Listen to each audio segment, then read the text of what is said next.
3-2. Braun lifts one, left center. He knows he got it. That ball's back. Goodbye. Ball game. Careful, because you can catch pennant fever right here in Milwaukee. Last night, an 11-inning walk-off for Ryan Braun. Today, he's at it again as the Brewers right now tied with Arizona. Still have some work to do for the second-best record and trying to grab home field in round one of the playoffs. Their magic number, though, to win the National League Central, Prince Fielder and company knows, it is down to 8. St. Louis already winning today. Sean Markham will be out on the hill pitching for Milwaukee in Game 2 as the Brewers go for a 2-game sweep against the Colorado Rockies. Davey and Craig back with you here on Fox Sports Wisconsin. We're going to talk about Ryan Braun because all he has done is single-handedly deliver what turns out to be the game-winning runs in the last two ball games, both wins, of course, for Milwaukee. Well, you know, one of the things about Ryan Braun, he's a prime-time player, and he has that flair for the dramatic. But the thing about it, he loves being in that situation. He loves being in that spot because he knows that he's not afraid to fail.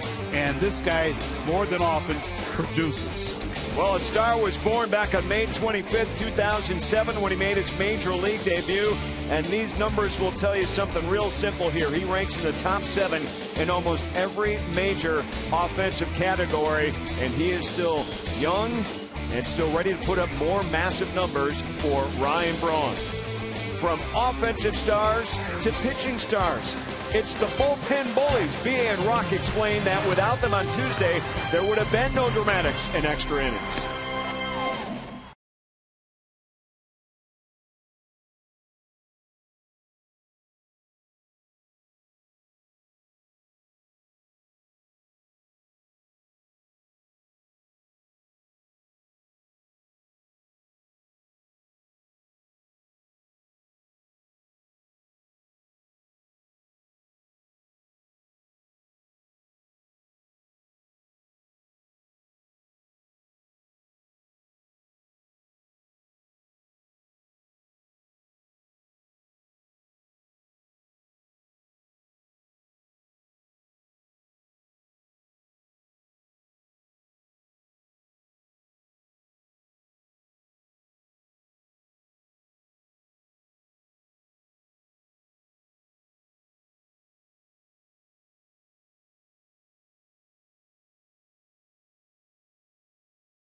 Brewers baseball on Fox Sports Wisconsin is presented by Menards. Save big money on all your home improvement needs at Menards.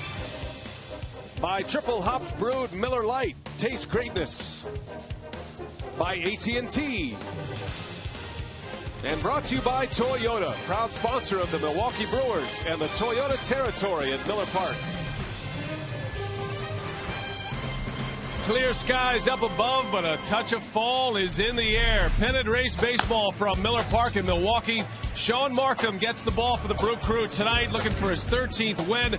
He'll match up against a veteran, Kevin Millwood. He has found a home with the Colorado Rockies, and he has pitched well lately for them. Hi, everybody. We welcome you from Miller Park alongside Bill Schroeder, Brian Anderson. Great to have you with us. We're set for the final game of this two-game series. It's the final game of the homestand. The Brewers have a chance to make it a 3-3 homestand. The Cardinals have already won. That was a big win last night for Milwaukee, a dramatic victory, one of the best of the season. But we don't want to talk about Fielder's homer. We don't want to talk about Braun's home run. How about we talk about the bullpen and the work they did last night? Yeah, it's not often we talked about the bullpen without talking about K-Rod and Axford, but the guys in the middle part of that bullpen, outstanding last night, sucking up 6 scoreless innings. Everybody coming in there doing their job, and finally the Brewers able to get the win with that late inning home run. But since the All-Star break, 2 games after the All-Star break, these guys have been terrific. A .219 earned run average. The starting rotation has been able to pitch deep into games, keeping these guys strong. A 7-2 record, and what a win for the Brew Crew last night after a very rare short start. Well, we'll see if the dynamic duo is on display tonight. They represented both runs in a 2-1 victory last night. It is Game 2, the Brewers and the Rockies, coming up next on Fox Sports Wisconsin.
Center field, this is way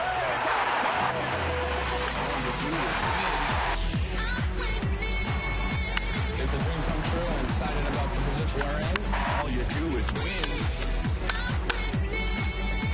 It's a dream come true and excited about the position we're in.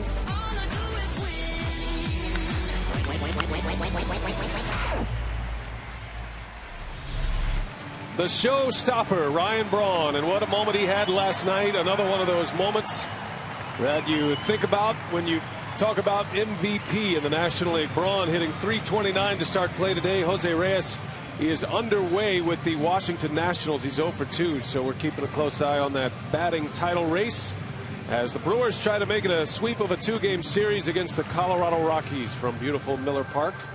Jim Tracy and the Rockies a record of 69-78. They have been eliminated from postseason contention officially. The Arizona Diamondbacks running away with the National League West. Let's give you the starting lineup for Jim Tracy. Here's who will match up against Sean Markham. It's brought to you by Piggly Wiggly. Dexter Fowler leads off. Mark Ellis, then Carlos Gonzalez.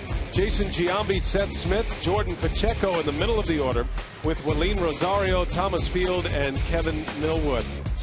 And what you notice is there is no Troy Tulowitzki in that batting order for the Rockies. And Sean Markham, Rocky, has been very consistent this year. He's looking for win number 13 on the season. Man, he's looking for that win. He's lost 3 of his last 4 decisions, although in those 3 losses most recently he's only allowed 7 earned runs combined. So he's throwing well but not able to pick up victories.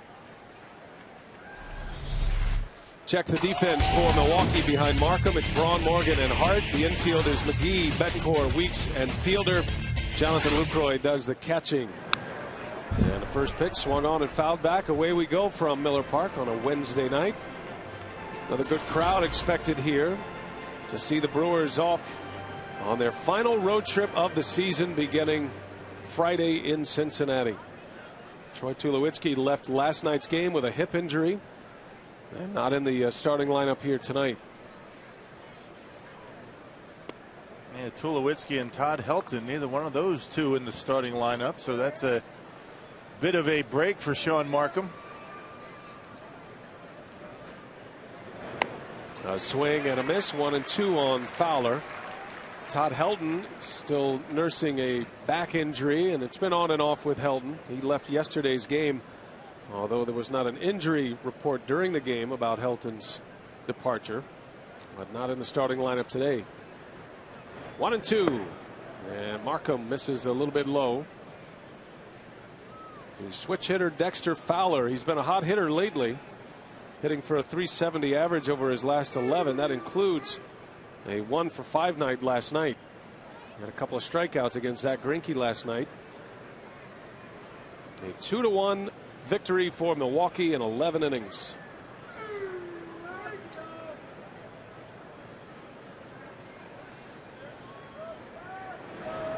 And a swing and a miss, and a good way to start for Sean Markham.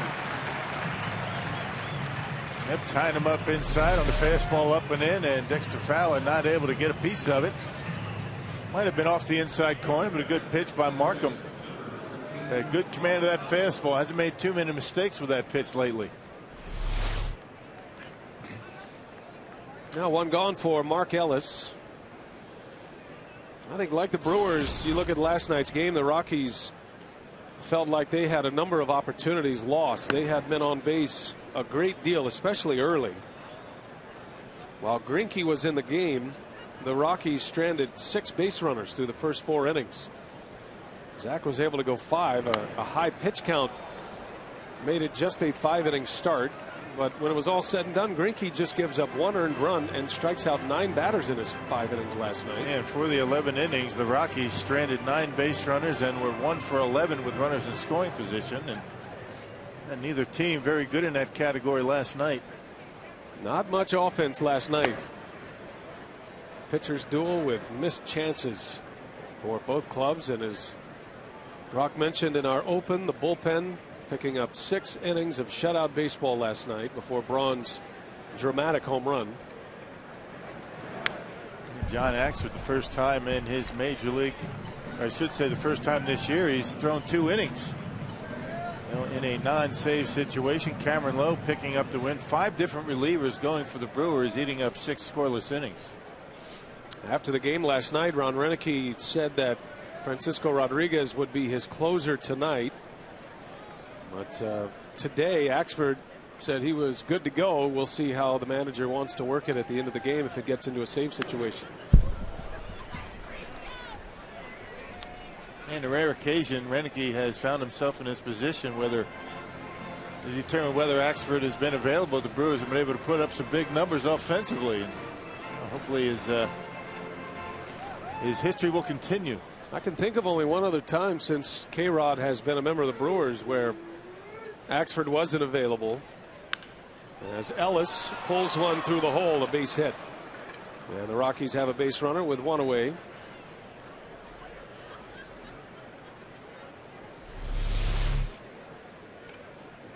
Slider down the middle of the plate. Ordinarily, when you get to Markham, if you're going to get to him, you get to him early before he settles in. A hanging slider, and Ellis able to bang it into left field. Well, one away with a runner at first, and Carlos Gonzalez for the Rockies. He's the big bat in this batting order now, although he has been nursing a back injury as well. He has not had a healthy season, even though his numbers are still good. 25 homers, 89 runs batted in, but he missed significant time with a wrist injury. Never an easy thing for a hitter to bounce back from. And perhaps the toughest thing to come back from, a wrist injury, a forearm injury for a hitter. Most important part of the body. There's a strike on Gonzalez. Everything in baseball starts with the wrists and the forearms. You know, the muscles and the joints below the elbow. They're very important. When you have a problem with them, you're in trouble. That season he had last year, 34 homers, 117 RBIs. He made a serious run at the MVP award, and for a good part of the summer he was in the Triple Crown discussion. He and Joey Votto were putting up Triple Crown type numbers.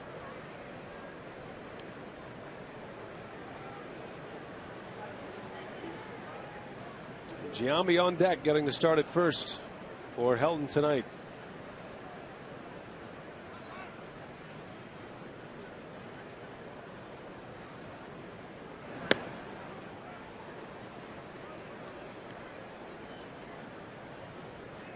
Now, yesterday, the Rockies, a very patient team, pushed Zach Greinke's pitch count over 30 in the first inning.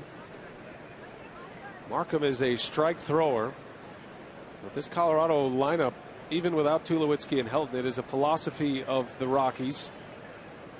They have an American League type philosophy. They fit right in with the Red Sox and the New York Yankees. They see a lot of pitches, take you deep into counts. Yep, second in the National League in drawing walks. They've got a good on base percentage. These guys can swing the bats. It's not been their problem this year. It's on the mound. They're a tough bunch. They don't swing them many bad pitches. And Gonzalez rips it foul. 2-2 the count. A happy fan, as long as you're not in direct line of that line drive. As long as you're not the first thing that ball hits when it gets into the stands. A couple of bounces, you're all right. You see that with Sean Markham on the mound because he has such a great changeup, off-speed stuff, gets hitters out in front.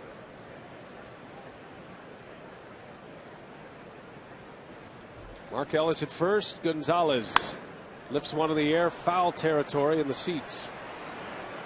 Count stays at 2-2. Already a lot of day baseball in the books, including the St. Louis Cardinals. They beat the Pirates today 3-2. Pirates had some chances late, but could not push a run across. Jason Mott with another save for the Cardinals, back-to-back games. So the Pirates win the first of that 3-game series, and then St. Louis winning the final 2. Magic number still at 8 for Milwaukee. Yeah, the tough part of the road trip for the Cardinals coming up. A 4-game series at Citizens Bank Park against the Phillies.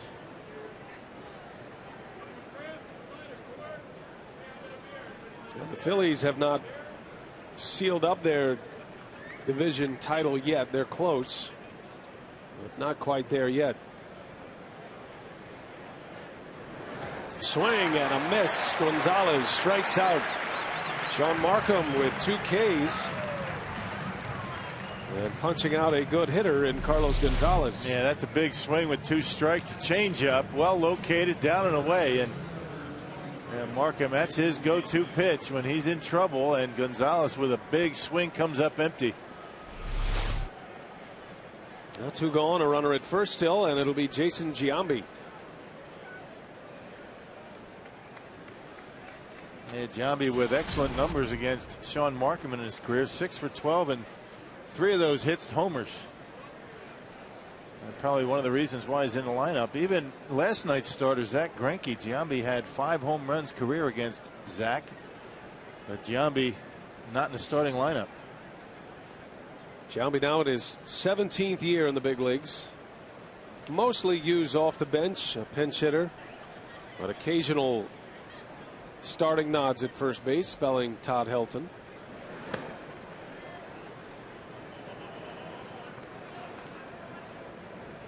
Yep, you got the shift on for Giambi. Very rarely hits the ball on the ground to the left side. And Ricky Weeks a good 20 feet off the dirt at second. Playing in a rover position. Another swing and a miss. So far, Sean Markham adding to the Bill Schroeder stat, his favorite, the whiff rate. I enjoyed it when I was catching, not in the batter's box. You contributed to that. Absolutely. Statistic. Proud of it. Well, he has 2 strikeouts so far. Can he strike out the side? Markham and Giambi played in the same division in the American League East, and that's where most of those at-bats occurred. Prior to Markham's surgery in 2009, knocked him out of the 09 season. And a swing and a miss. 1-2. Oh, that's a good run on that off speed. And most of his swings and misses, except for that strikeout to Gonzalez, have been fastballs, and that's the encouraging thing. You figure that, you know, these Rockies are going up there looking for curveballs and changeups, and he's pulling a fast one on him, throwing him fastballs. Trying to hang underneath hitting speed, as they say. We've seen Markham's fastball as high as 90 miles an hour this year. I want to say we had one at 91 at one point, but typically he is in the upper 80s, mid 80s. He constantly changes velocity with his fastball, his changeup. Giambi lays off a good eye. 2-2 the count on Jason Giambi.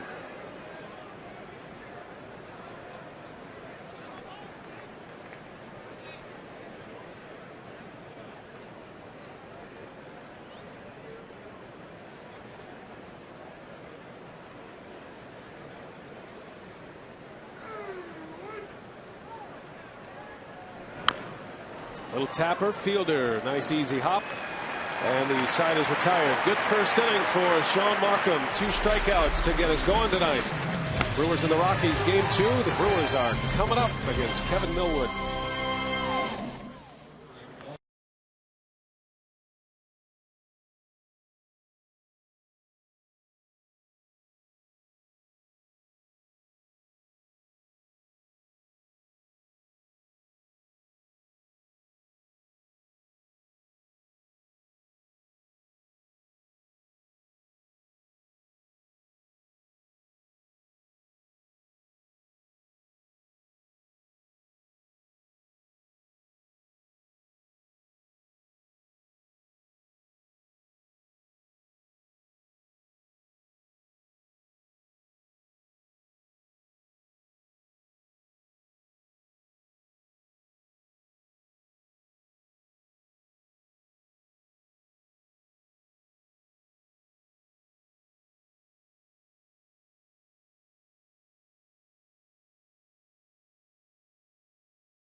For Sean Markham, and now Kevin Millwood is on the mound for Colorado as the Brewers are coming up and trying to make it a 2-game sweep of the Rockies. Piggly Wiggly batting order for Ron Renicky tonight, same as last night. Corey Hart, Nigel Morgan, Ryan Braun. Middle of the order, Prince Fielder, Ricky Weeks, Casey McGee, Uni Betancourt, Jonathan Lucroy, and Sean Markham rounded out. And there is Kevin Millwood. It has been a whirlwind season for Millwood, Rock. It started with the Yankees in the minor league system, then to the Red Sox.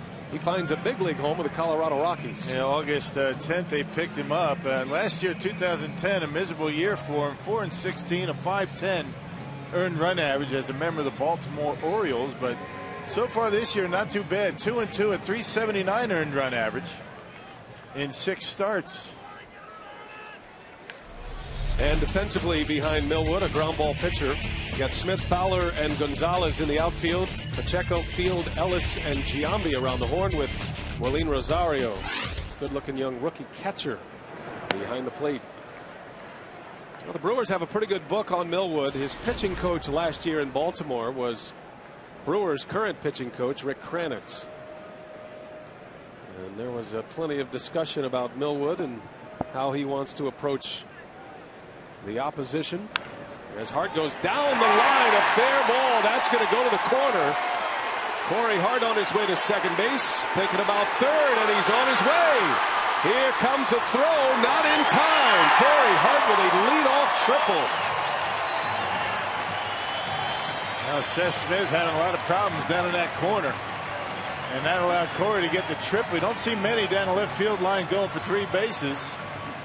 But a very good start to the night for Milwaukee. Corey Hart able to get on top of a fastball. He beats it into the ground and right down that left field line. Corey Hart safe at third, safe and secure. New York Life. Good way to start the night as the Brewers are desperately looking for some offense. They've been able to win the last 2 games, but only scoring 5 runs in the last 2 games as Morgan on the ground will bring in Corey Hart. And it is 1-0. Nigel Morgan with an RBI ground out. It's situational hitting for Morgan with the infield back. Up infield back, you hit a ground ball to short and second, or you score a run. One time Millwood was one of the best in the business. His days with the Atlanta Braves, the Texas Rangers. Had some arm injuries and had a tough time coming back. Talked about his tough year last year. But here he is in a Rockies uniform. And ready to face Ryan Braun, who said yesterday he played 10 of the worst innings of his career until he delivers a game-winning walk-off home run. It was home run number 28 on the Powerball home run count. It was an all-world at-bat on the 10th pitch. He sent that slider deep into left center, and the Brewers were able to win the game 2-1 in 11 innings. And a no-doubter for Brawny.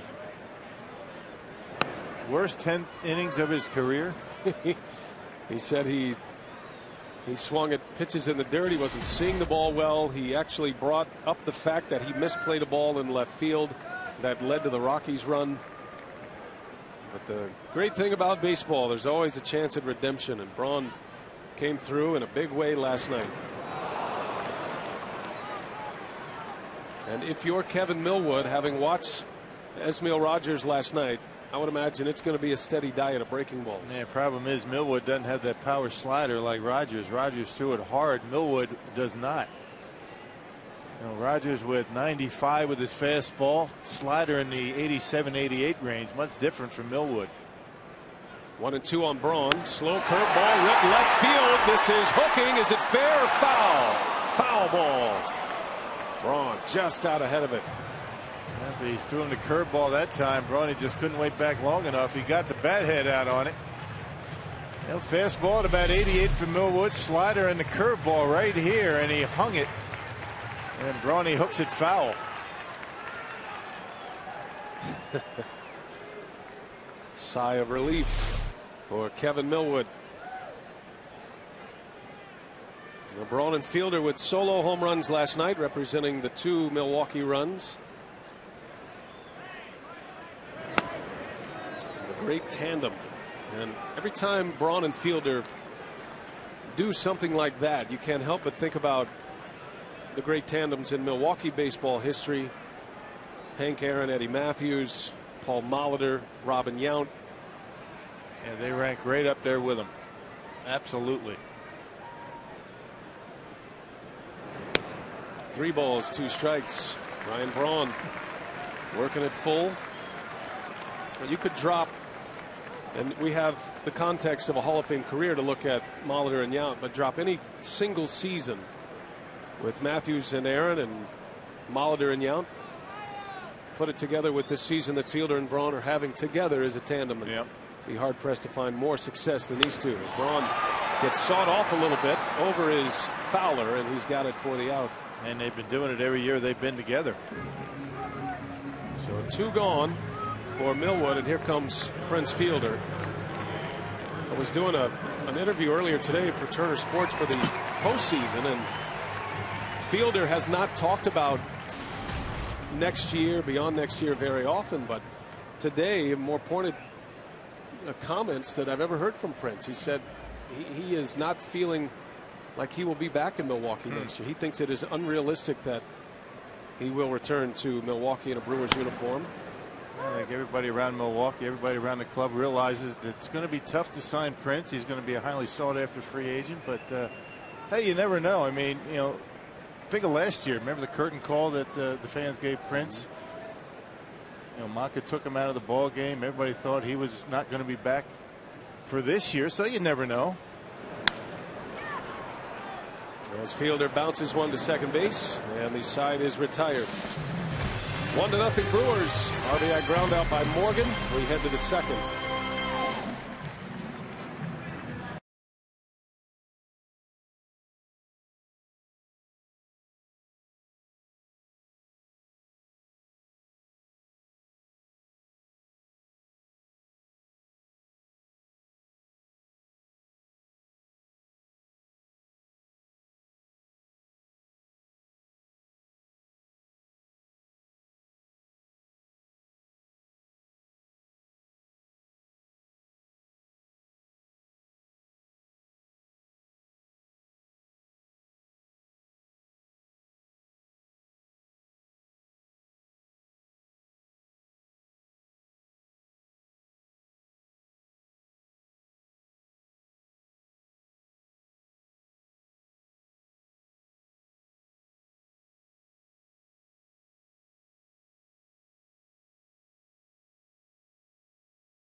Hart, who had led this game off with a triple for the Brewers offensively.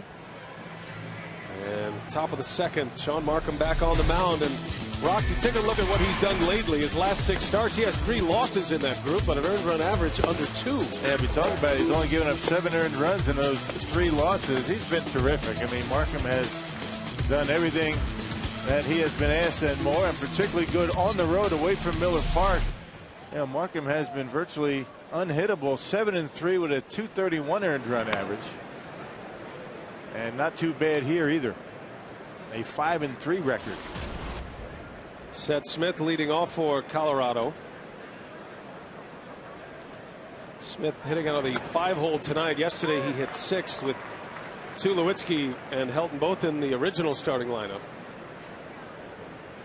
Rockies are headed home after this. It's just a quick 2-game road trip, believe it or not. They're going right back to Coors Field. Brewers will have tomorrow off, and then a trip to Cincinnati, the last road trip of the season. It's Cincinnati for 3, and then Wrigley Field to face the Cubs for 3, and then the final homestand of the year, Marlins and the Pirates. 1-2 the count on Smith. And a foul out of play. Count stays at a ball and 2 strikes. Yep, and you go 8-5 in that stretch, and you don't have to worry at all about what the Cardinals are doing. Elimination number for the Cardinals at 8. Brewers take care of it themselves and go 8-5 and pop the champagne. There's that slider from Sean Markham. Sometimes it's not the location, it's just the speed of the pitch, really keeping hitters off balance with the velocity. Yeah, good location, a number of different things keeps hitters off balance. That foul tip looked like it got a piece of Marvin Hudson, the home plate umpire. A true knuckle buster.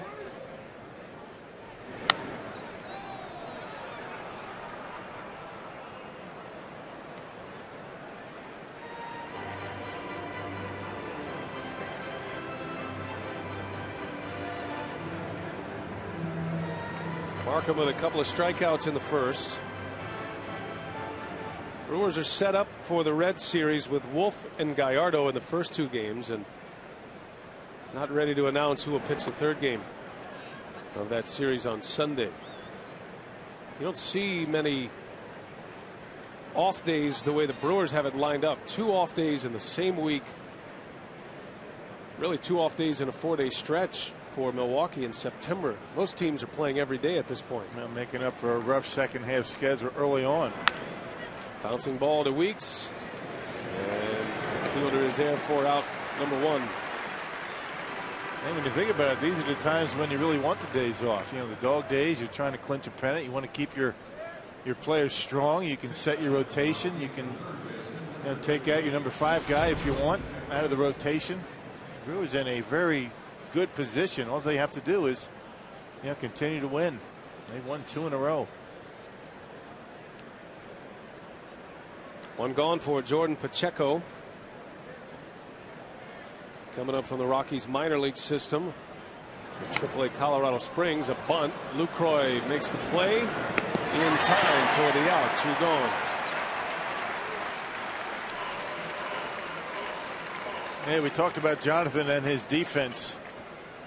And on Brewers Live pregame today, talking about some of the improvements that he's made and a lot of the physical aspects of the game, blocking pitches, throwing, and blocking the plate was what he was doing a very good job in yesterday's ball game, blocking off Mark Ellis early in the ball game to avoid a run. Look at the block, and then Zach Greinke flips it to him. Lucroy able to get down, block Ellis off again, and later in the game he'd throw a man out at second base. So a very good defensive night for the Brewers catcher. Maybe you can give some perspective here as a former big league catcher. I talked to Jonathan Lucroy today about that play. He said Greinke brought it up to him before the game. He said if you block a ball and it skips away and you have a decision to make. This is Greinke talking to the catcher.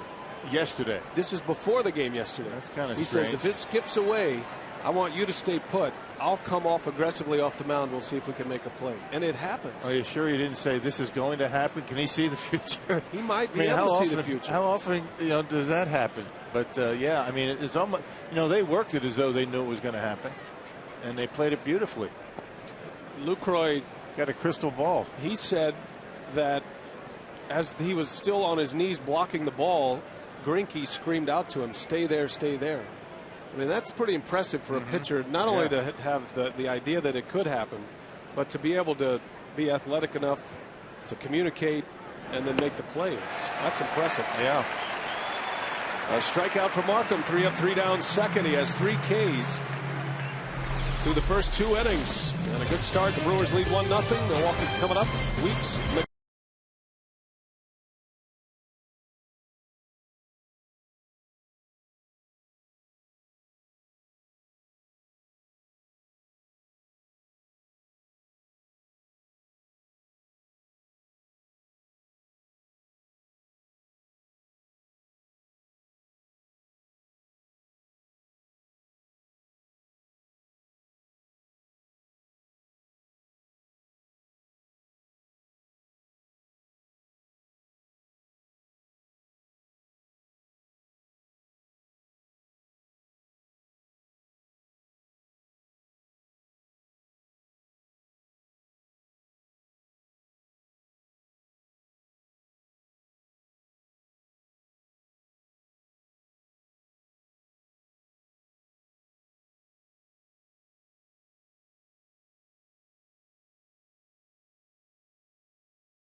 Wisconsin 1-0 Brewers as we head to the bottom of the second.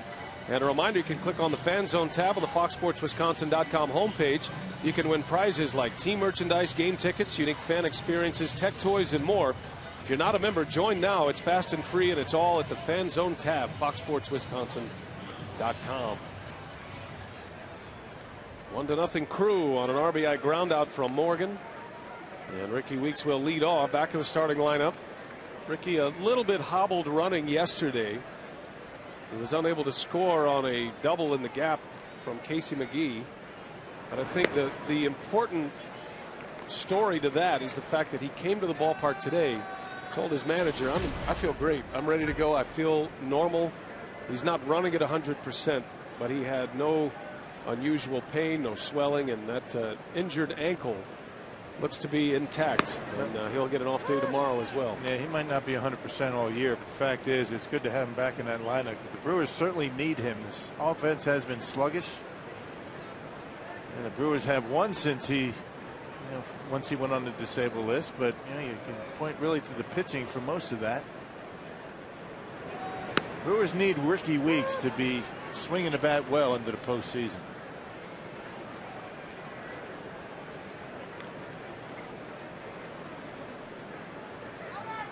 Well, Renicky suffered a similar injury when he was a player with the Dodgers in '82, and said it took an off season to finally recover from that injury. As long as he was on it and playing and trying to rehab and come back, as the Dodgers were going into the postseason, it never was 100%. And Renicky suspected that's what is going to be the case for Ricky Weeks with that ankle. So for a speed player, it does limit him somewhat, but Ricky has that power threat as well, and that's what can carry him through, and one of the reasons he's in the 5-hole. And Ricky Weeks at 80% speed is still pretty good. I mean, at 100% he's a plus runner, but at 80% you can get by. But again, that ball that he tried to score on last night, if he's 100%, he's in there standing up.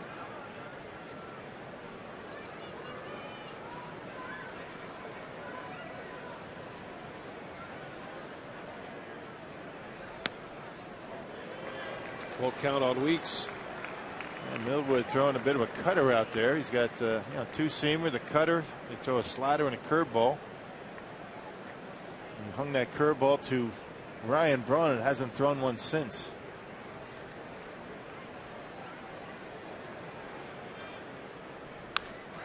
On the ground is short, and Field, the rookie shortstop, makes a play for out number 1. Go to Valvoline Instant Oil Change, home of the Instant 4-pack. Buy 2 Terrace Reserve seats, get 2 free. Offer good for select games with your Instant 4-pack coupon. Only from Valvoline Instant Oil Change.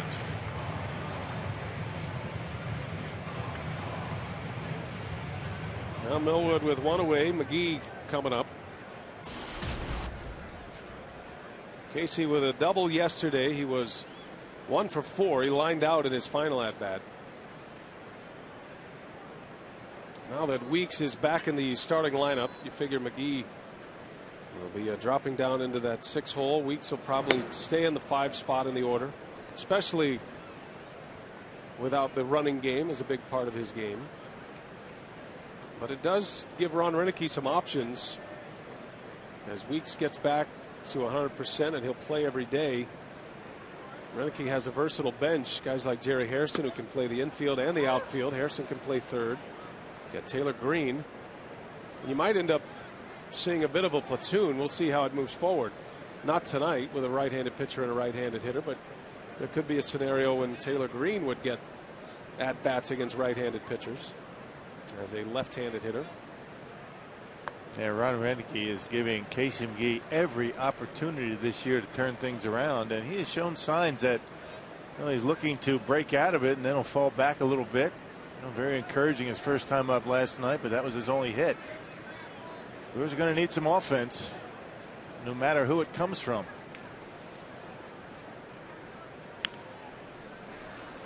And Casey, the better of the 2 between he and Green defensively. But again, if one's really swinging about well, that's the guy that's going to play.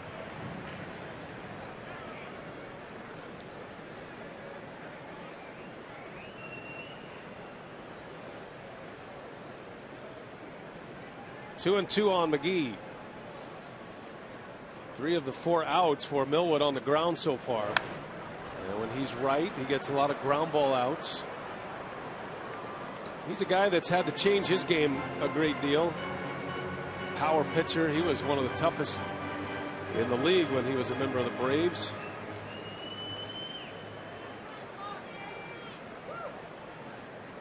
He could not find the win column last year for the Baltimore Orioles. Lost 16 games a season ago.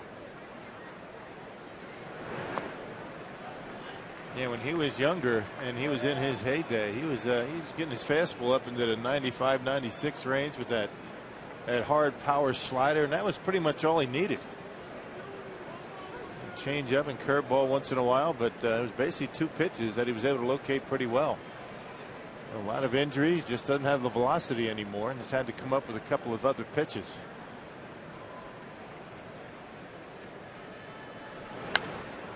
McGee in the air. And who wants it? The catcher Rosario makes the catch. Boy, that's not an easy spot for a catcher to be in, is it? You don't see catchers catching pop-ups on the mound or close to the mound very often. Where's the third baseman on that? Yeah, third baseman, shortstop, usually able to get in there, but Rosario, the only guy that was close and able to make the catch. You knew Millwood wasn't going to have anything to do with it. He just backs off. A tough play for a catcher. Well, remember, we talked about it last night. The third baseman, Jordan Pacheco, he has been a catcher in the minor leagues. He's played very little third base, and he was nowhere to be found. So as the catcher's mentality, pop-up goes up, he runs the other way. That's right. Let the infielders take care of it. Oh, wait. Oh, I meant an infielder. That's yeah. me. Yeah. 2 gone for Betancourt.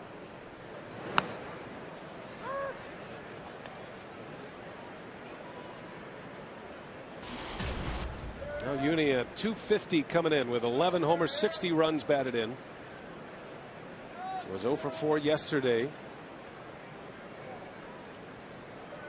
Another bat the Brewers desperately need to get going.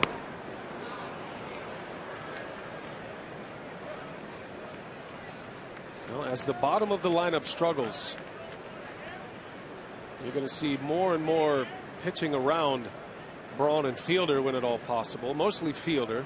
Weeks coming back certainly helps in that regard, hitting behind Prince. But you almost expect Fielder's intentional walks to skyrocket. He's already leading the league.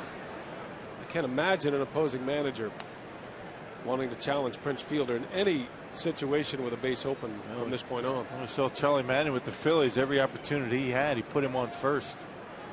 And you're right, that's just going to continue to happen unless somebody in that 5 spot starts to get hot.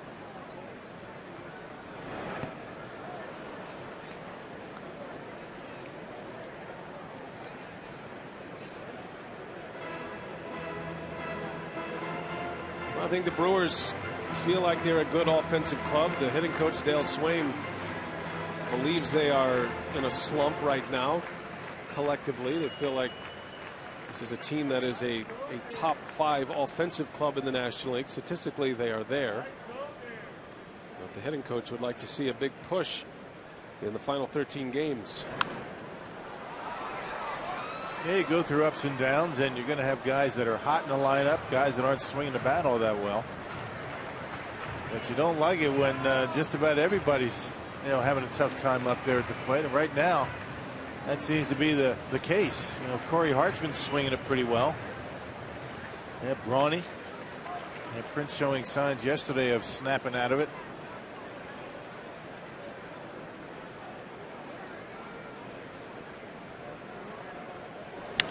That one's hit hard to left. Smith is there for the catch.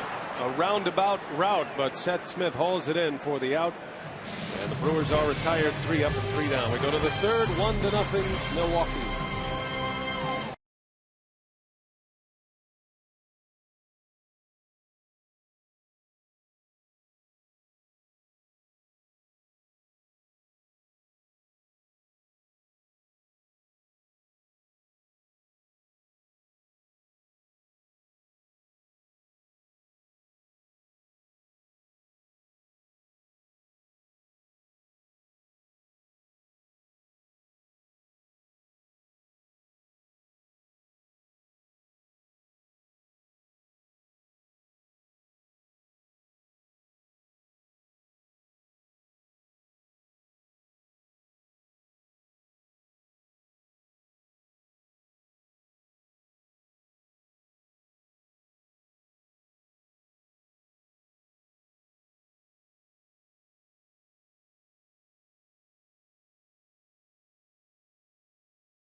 the official supermarket of Fox Sports Wisconsin.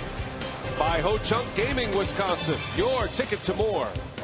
And by Subway. Try our $5 featured footlong of the month. Subway, where winners eat.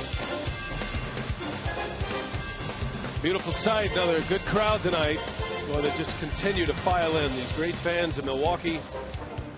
And the Brewers trying to finish a homestand 3-3 after dropping the first 3 games to the Phillies. It will be quite a rally to win the final 3 and head out on the last road trip with a magic number of 7. That's what it would be if the Brewers should win tonight. Cardinals already won. They beat the Pirates earlier today. Thomas Field leading off, and a little cue shot into right field, a base hit. So the backup for Troy Tulowitzki getting a start tonight in field with a base hit. That's his first major league hit, is it not? Yes, it is. And they'll save the baseball. I would imagine over the years that's going to turn into a live drive bullet into right. Well, you'll take him any way you can get him. Those first major league hits. So how'd your first hit come about? Well, you know, I ripped one off the right field wall, hit it so hard I was held to a single. Millwood fouls it away. Your first major league hit off Sean Markham. That little cutter, you know, off the end of the bat. You can see a little bit of a rotation to it, and literally right off the end of the bat, but he slices it. He puts it in a pretty good spot out of the reach of Ricky Weeks. So he's on the board. He's got a batting average. Now 1 for 6 in the big leagues.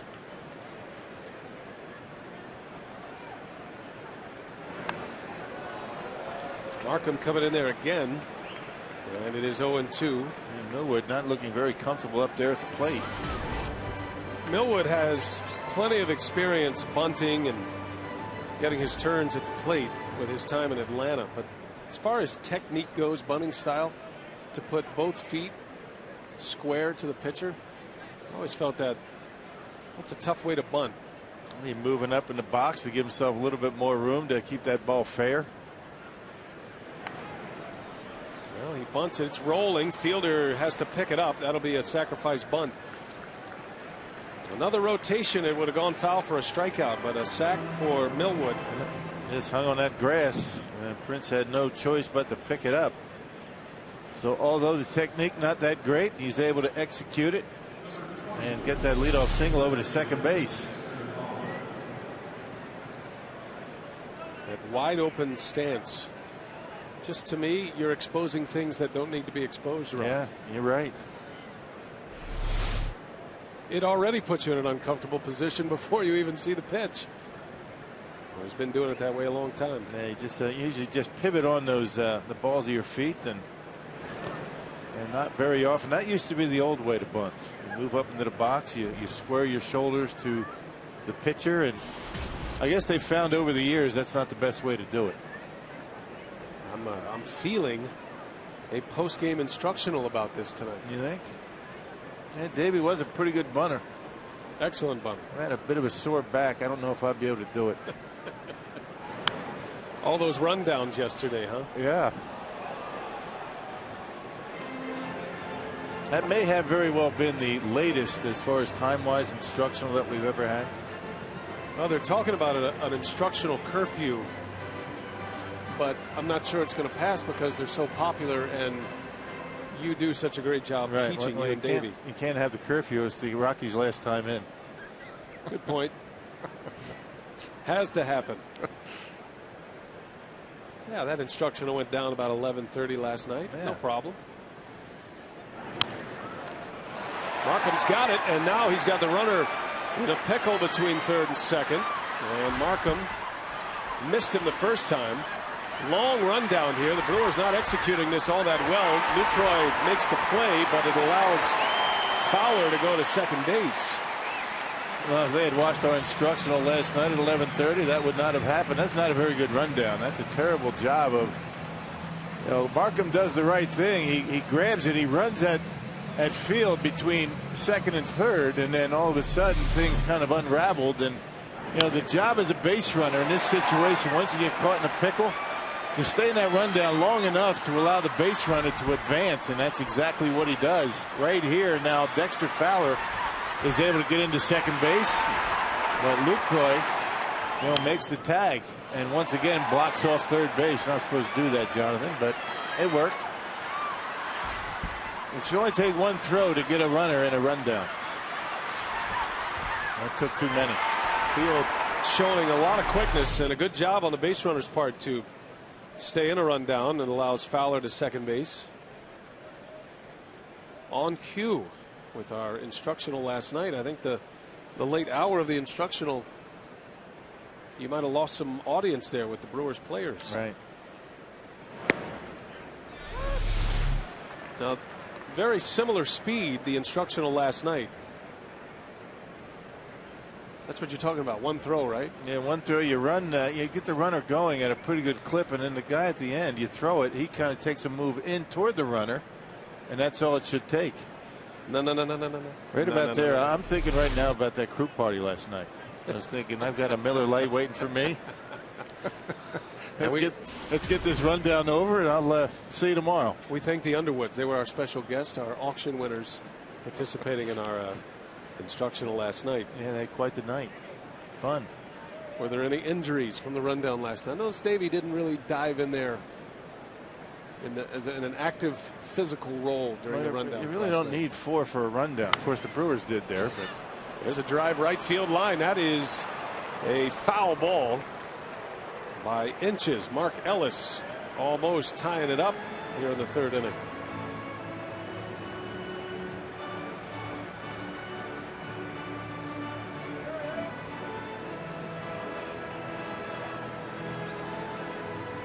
I think to a man, the Brewers just didn't feel good about their game last night, other than their victory, how they played defense. Yeah, well, don't miss a Miller Lite beer pen every Friday night home game here at Miller Park. Fans 21 and older can get a Miller Lite beer pen right field Lowe's bleacher ticket and a free beer pen t-shirt for just $20. Some restrictions apply or reply, one of the two. So a ball and 2 strikes on Ellis. Had a base hit his last time up, and a single to left.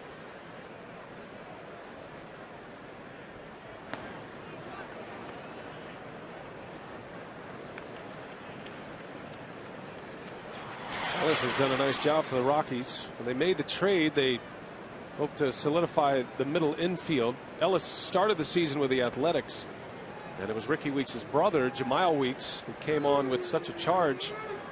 They gave the job to the younger Weeks. That made Ellis expendable, and the trade with the Rockies. There's a base hit. This is going to bring a run home. So there's the effects of the botch rundown for the Brewers. It leads to a tying run as Mark Ellis with another single. Didn't hit it hard, but found another hole, and it's 1-1. Yeah, breaking pitch a little bit up in the strike zone, and as you mentioned, because Fowler was able to get the second on the rundown, he scores on the single.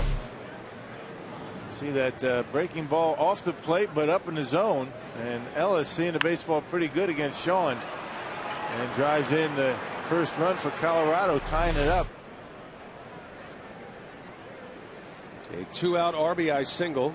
Ellis is 2 for 2, and here's Carlos Gonzalez.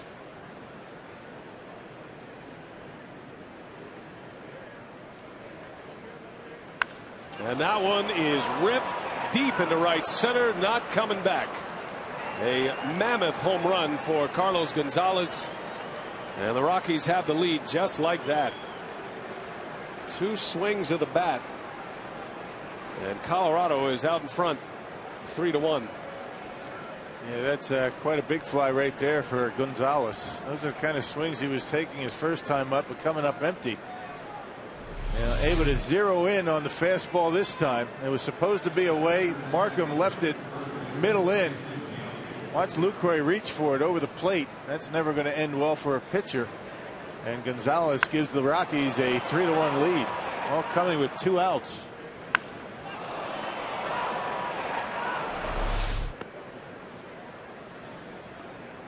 Gonzalez with his 26th homer of the year, now 91 runs batted in. And Jason Giambi with 2 away.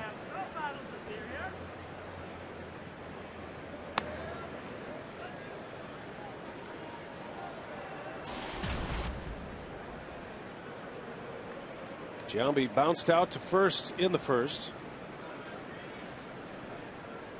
3 runs, all with 2 outs here in the 3rd inning. In Markham's last start against Philadelphia, it was a 3-run inning for the Phillies. It was a 3-run homer in the 1st inning by Ryan Howard. Markham would settle down, would give up 2 more runs in the 7th inning, but was able to go 7 for the Brewers.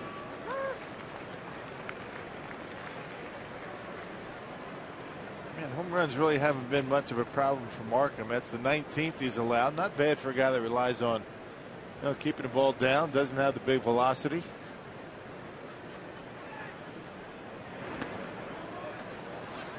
And now Giambi draws a walk.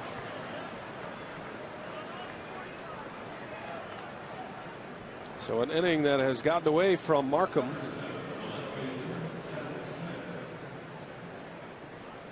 Three hits and a walk in the inning. 2-run homer by Gonzalez. And here's Seth Smith. An opponent with nothing to lose is sometimes the most difficult to beat. And the Rockies are just playing with reckless abandon. Really nothing to lose. Gonzalez taking some big hacks in this series.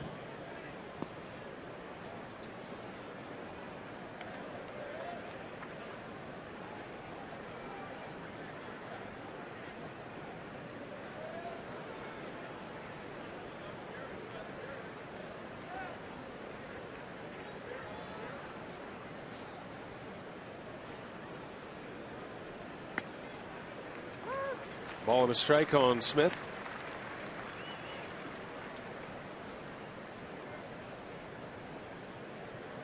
Well, the Brewers are going to count on their offense. This is a Rockies club that scores a lot of runs, but they give up a lot of runs. And you certainly don't want to get involved in a low-scoring game like last night. The Rockies had plenty of chances, but couldn't get the big hit. But you figure this offense is explosive at any point. Now they are without Tulowitzki and Helton. Those are 2 big bats. But they have plenty of firepower in that batting order. And very good offensive club. They've scored more runs than the Brewers this year. Not that many. 20-some runs, but they've allowed almost 100 more runs than Milwaukee has. So it's all about the pitching for the Rockies. 3rd from last in the National League in earned run average. Didn't show last night, though. Brewers had a tough time putting runs on the board. In the air to center field. Morgan going back, tracking it, and he's got it for the out. So the inning ends, but the Rockies get 3 2-out runs and a 2-run homer by Gonzalez, the capper.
Win game card for a chance to win World Series tickets. Compliments of Scott's. 3-1, the Rockies lead the Brew Crew as Carlos Gonzalez Uncorks home run number 26, and it was a no-doubter deep into right center up there in Prince Fielder territory. 3 runs with 2 outs in the 3rd inning. Now the Brewers trying to get their bats going. They scored a run in the 1st, a leadoff triple by Hart. RBI from Nyjer Morgan on a ground out. Millwood has retired 6 in a row since that leadoff triple, and here is Lucroy. He'll start the 3rd.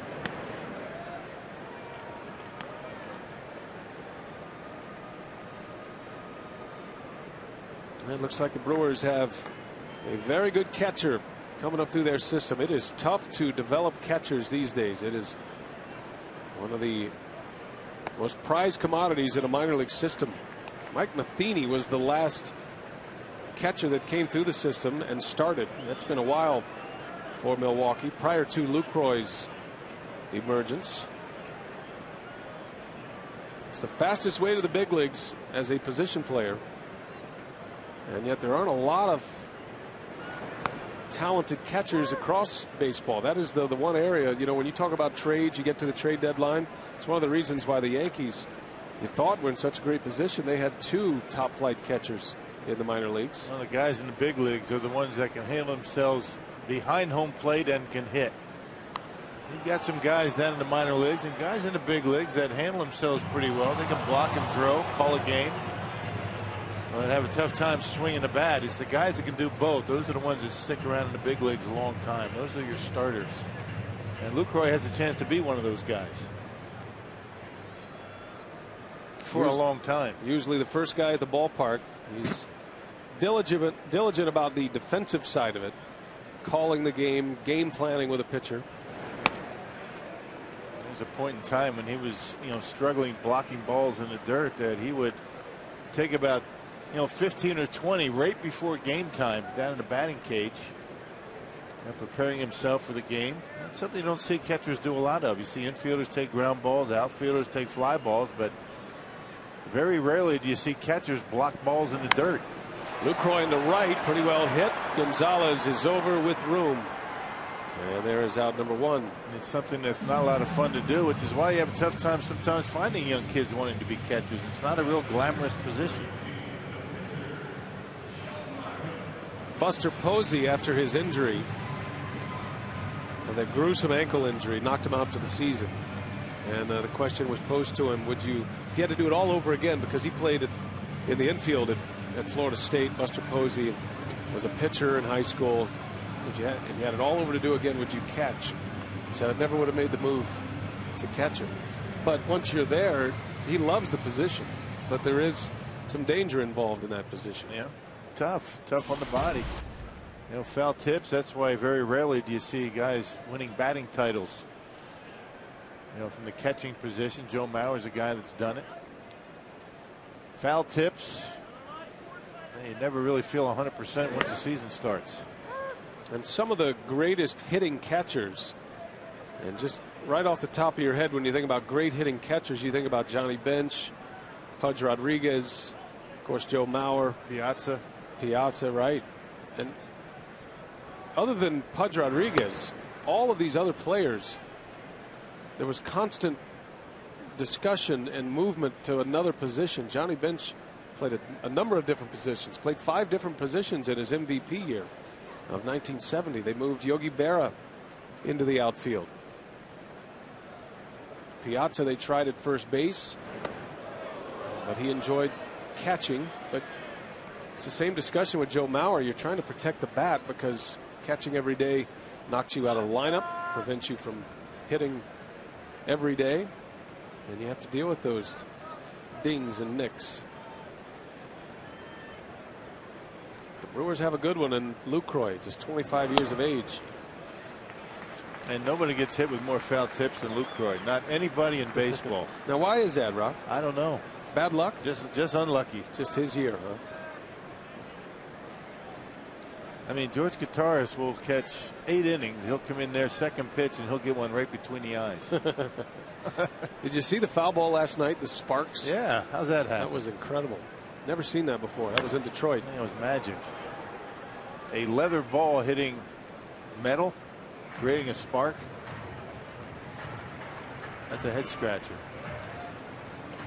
right across the face mask of the catcher's mask, the crossbar.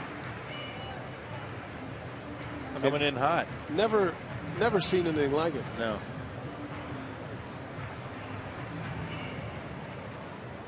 That impact, it looked like something bounced off of the mask, like there was a clip, a buckle, something knocked off. It was actually sparks flying. That is outside, ball 4. So Sean Markham, the Brewer pitcher, works a walk. First base runner since Corey Hart's triple to lead off.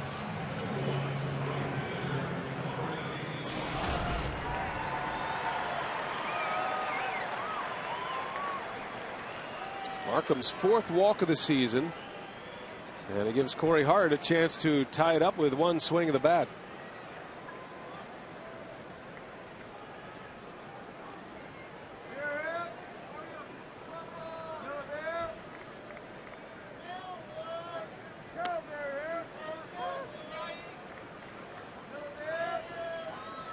Hart with a triple in the first inning.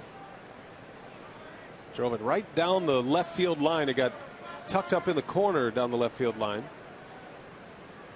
Hart able to ramble to third base, then score on a ground out from Morgan. And Corey got caught looking breaking pitch because Millwood throwing right down the middle.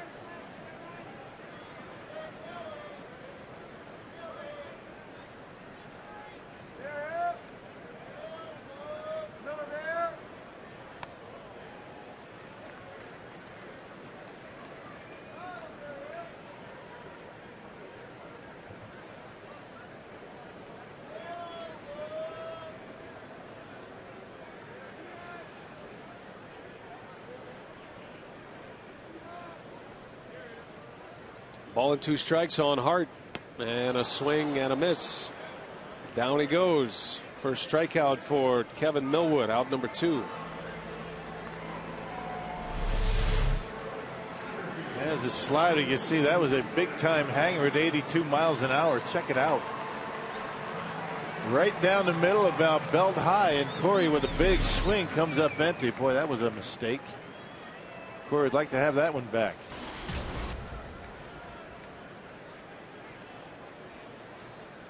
So it'll be Morgan with Ryan Braun on deck.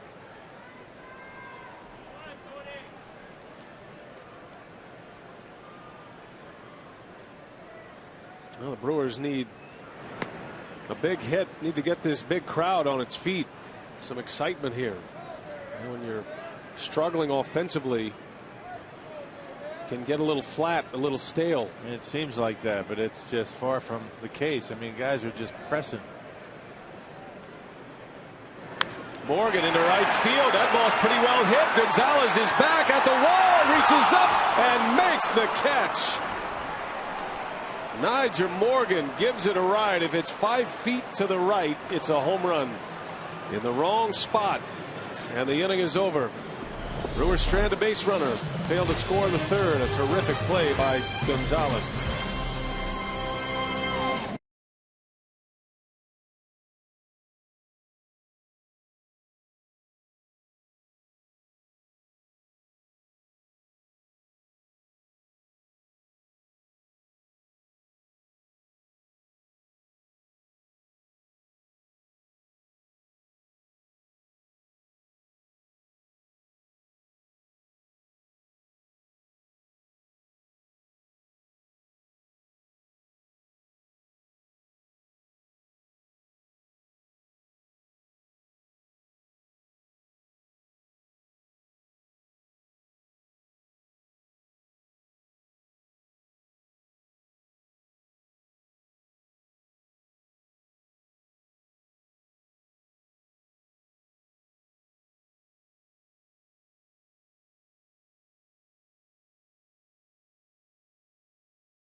game reset. The Brewers would get on the board first. Nigel Morgan will ground out, but he would drive in a run, his 35th of the season, to give the Crew a 1-0 lead. In the top of the third, Mark Ellis with an RBI single, and the next swing would produce 2 runs. That was a 2-run home run by Carlos Gonzalez to make it a 3-run Rockies lead, and that's where we stand here in the top of the 4th inning, BA. All right, thanks, Telly. Roof is closed once again tonight with the cooler temperatures. And a lot of the hazy sky that we saw yesterday after the jet stream of wind current that brought in a bunch of the ash from the wildfires in northern Minnesota. Not really a factor here in Milwaukee today. Jordan Pacheco will lead off for Colorado. Now the Brewers a narrow miss. Nigel Morgan sends Carlos Gonzalez to the wall. I don't think it would have gone out, but it certainly would hit off the top of the wall. Yeah, off the bat, I thought that was a home run. Nigel hit that one pretty well. Still looking for his first Miller Park home run as a Brewer. Came close. That's the way the game goes sometimes, right? Mark Ellis can hit a 3-hopper through the infield for an RBI. Morgan stung that one for an out. That one's a mile high. And it'll be Casey McGee who wants it. Out number 1, Jordan Pacheco retired. Carsoup.com, email the booth question. Which is the better wild card race, American League or National League? Jim wants to know. I think the National League has started to spice up a little bit because the St. Louis Cardinals are involved. If you're a Brewer fan and you're looking at this wild card race, if the Brewers go on to win the division, the Cardinals win the wild card, that changes things. That means a Philadelphia St. Louis opener as Rosario lifts one deep to left. Braun out of room, and a home run for the rookie catcher Willeen Rosario. And it is 4-1 Colorado. The Rockies are banging away tonight against Sean Markham. That ball was crushed. And both home runs coming on fastballs. And early in the game, Markham was establishing that fastball. Now, second time through this batting order. Apparently, this Rockies club looking fastball, and you can see the reaction from Sean Markham. He didn't even have to watch. He knew that ball was gone. It was up out over the plate. Rosario with the big swing and drives one out of here, way back and left. He was able to sneak that fastball by him first time through, not second time through. His second career major league home run. Had an RBI double yesterday. Plated the only Rockies run in yesterday's game. Ground ball to Betancourt. And he cuts down the speedy Thomas Field for out number 2. Yeah, but that American League wild card race has gotten pretty good. Now the Red Sox have been struggling big time. The Red Sox have lost 7 of their last 10. Now the Tampa Bay Rays, who were 4 games behind in that wild card race to the Red Sox, are 8-2 in their last 10. So both teams going in different directions. Red Sox having all kinds of pitching problems. All of a sudden that's a race. It was pretty much a foregone conclusion that the Red Sox and Yankees were both going to be going to postseason. Not the case at this point. Kevin Millwood was pitching in the Red Sox organization in the minor leagues. And I think a lot of folks expected by now that Millwood would be in the big leagues with the Red Sox, the way Boston's starting rotation started to come up with injuries. Clay Buchholz out with a back injury. Josh Beckett has a foot injury. John Lester's been the only consistent starter, now healthy starter for the Red Sox. It does look like Beckett's coming back, but who knows how effective he will be. Red Sox lost again today to the Toronto Blue Jays, a 5-4 Toronto win.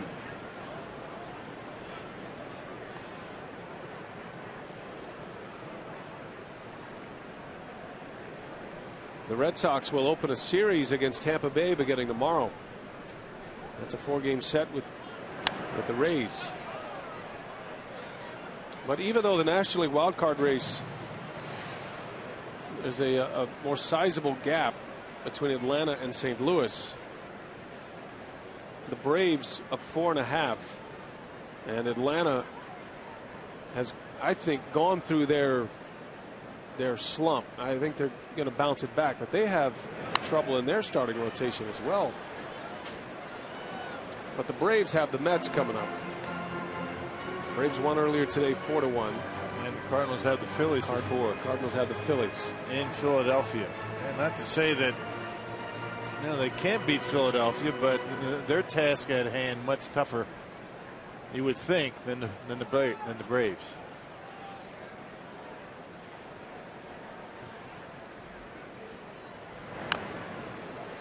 Phillies finally beat the Astros today, 1-0 was the final score. Philadelphia salvaging a game in that series. How do you explain this game? You can't, Mr. Analyst. Yeah, Roy Halladay wins his 18th, and Bud Norris took the loss. Halladay went the distance, a shutout, a 6-hitter. Now 18-5, and the Phillies clinched a playoff berth. As Millwood strikes out, and the inning is over. But the Rockies add to their lead. It is now 4-1. Brewers down 3. They got Braun, Fielder, and Weeks coming up.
In the bottom of the 4th, time to check in with the crew in the community. Before tonight's game, LaTroy Hawkins was recognized as being the 2011 Brewers representative for the Roberto Clemente Award. He's one of 30 finalists.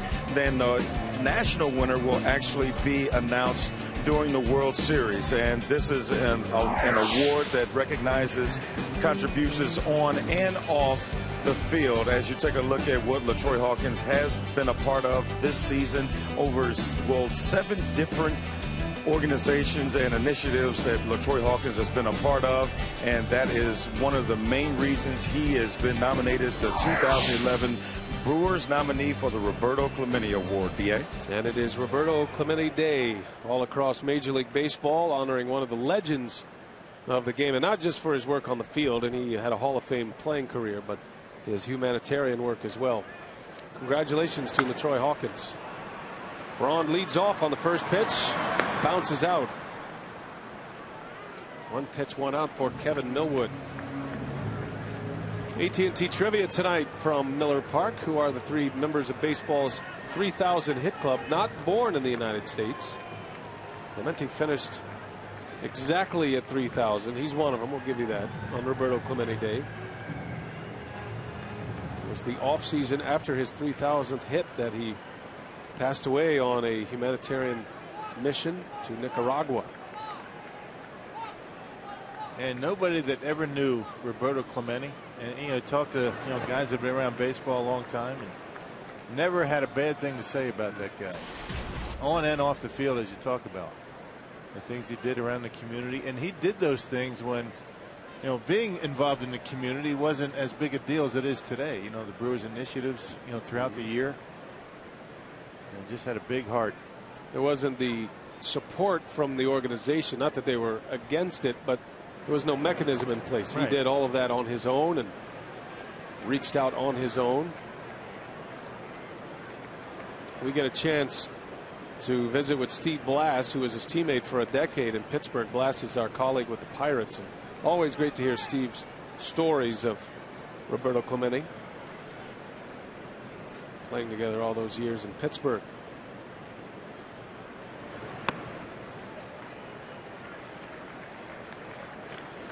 Well, Millwood has kept the Brewers down. Gave up a run in the first. Only one hit so far for Milwaukee. That was Hart's leadoff triple in the first inning. Braun is 0 for 2. Fielder bounced out to second base in the first inning. And Prince draws the walk, so there's a base runner. Place a down payment on your 2012 Brewers season tickets right now and guarantee your 2011 postseason Brewers ticket rights here at Miller Park. Call 414-902-HITS or visit Brewers.com.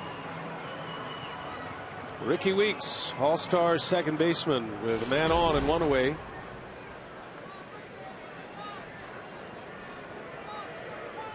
Ricky's lone hit since his return, an infield hit yesterday.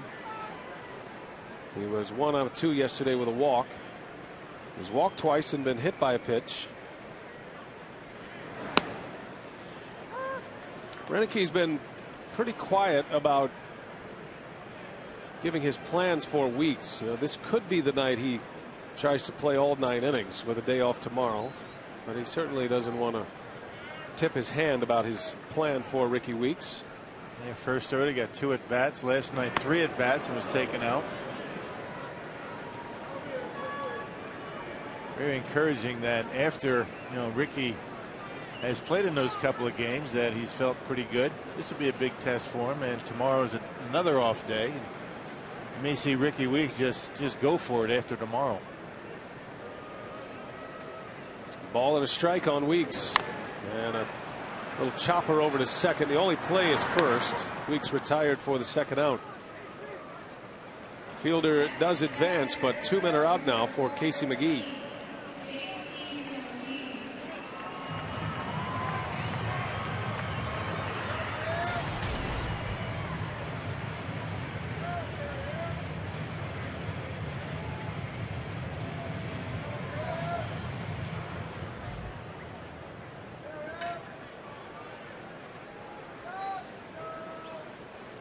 Well, the only way to succeed at the plate is to be relaxed.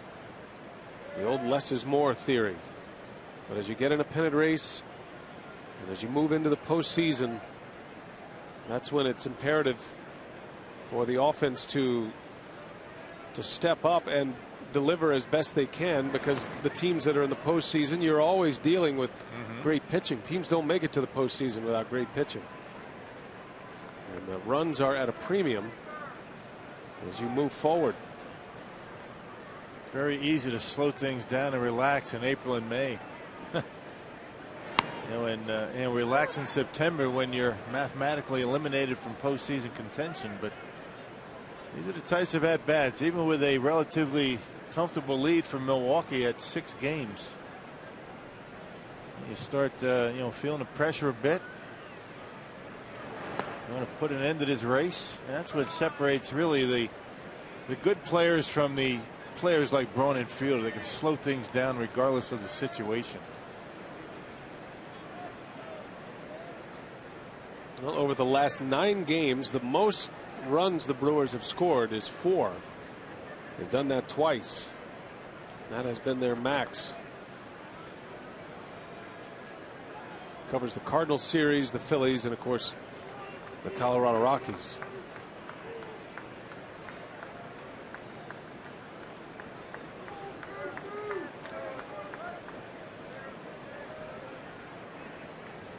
Fielder out at second. McGee ahead in the count, 2-1.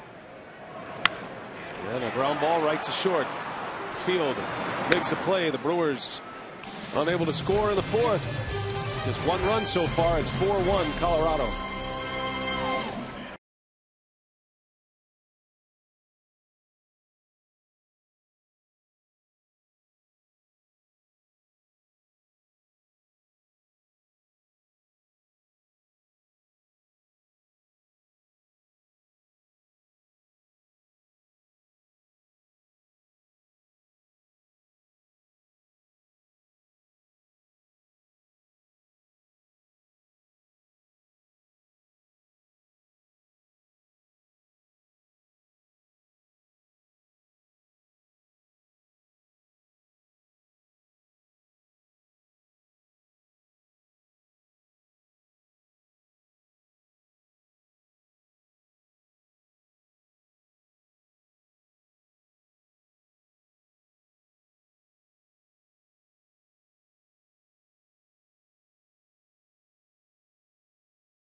The fifth inning at Miller Park. Some big moments last night, historic moments in the game all across baseball, but none bigger than Mariano Rivera achieving his 600th save last night. The game ended on a caught stealing. And now Mariano Rivera just one behind Trevor Hoffman's career 601 saves. Yankees beat the Mariners yesterday 3-2. And Mariano Rivera now with 42 saves. And you see where the all-time saves leaderboard stands right now. I think it's great that Mariano Rivera continues his trek, and it brings light to Trevor Hoffman, not just the great career he had, but the impact he had here on the Brewers, especially John Axford, as Dexter Fowler singles to right field to start the fifth inning. A lot going on yesterday all across baseball. The Brewers had a dramatic walk-off home run by Braun. Tim Wakefield with his 200th career win. Had 8 tries at it, but finally got it done at Fenway Park last night against the Blue Jays. Justin Verlander continues to deal. He's on his way to a Cy Young Award in the American League. 23 wins now for Justin Verlander, and he's won 11 straight starts. And Johnny Damon, second in MLB history with 400 steals. Had 200 home runs in his career and 100 triples. And the other, Paul Molitor. Right.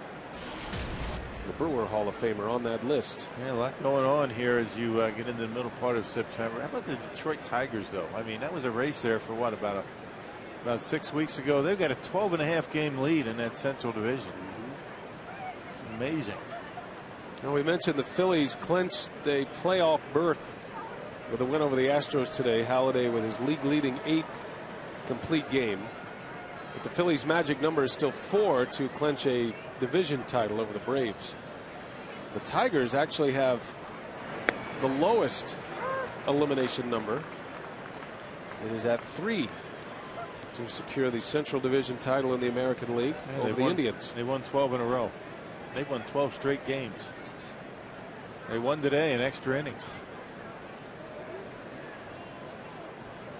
Tigers beat the White Sox today 6-5.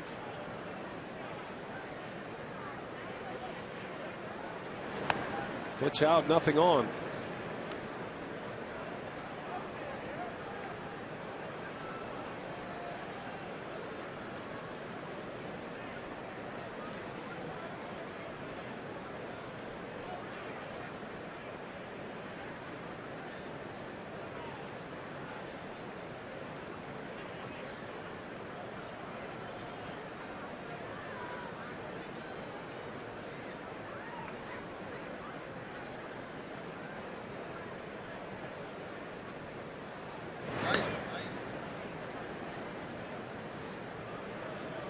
In the National League, the Brewers' elimination number is 8. The Diamondbacks, who have won 8 out of 10, their elimination number over the Giants is 6. Giants have been able to hold them off. The runner goes, and a base hit to right. Boy, Mark Ellis playing pepper with Sean Markham. A perfectly executed hit and run. And Markham and the Brewers in trouble here in the 5th inning. 2 on, nobody out. Yeah, already 7 hits for Colorado, and Mark Ellis seeing the baseball pretty well against the Brewers right-hander tonight. A base hit to left, a base hit to center, and now base hit to right on a hit and run. Perfectly executed, not a bad pitch by Markham. Cut fastball down and away, and Ellis just serves it into right field. So with the middle of the order coming up, Colorado in business.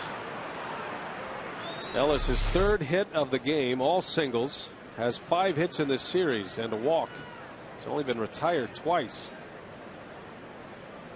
Dangerous hitter at the plate. Gonzalez hit a 2-run homer in the 3rd, a no-doubter to deep right center.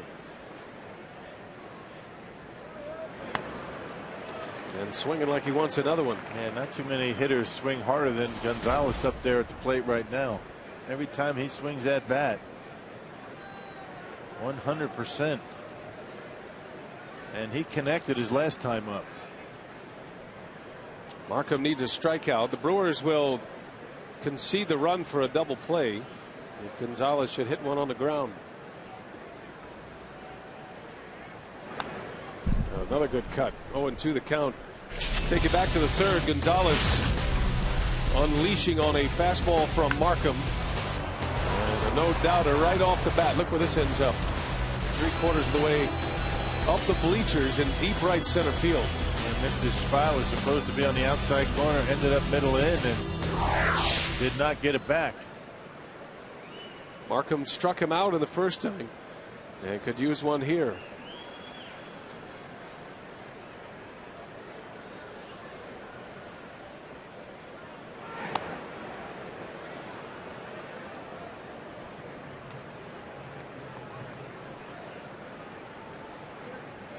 Fowler started with a single.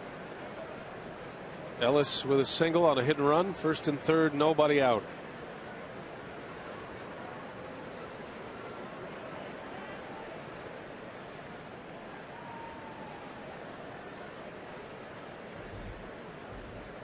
The Brewers have been held to 1 hit, scoring their only run in the first inning on a ground out from Morgan.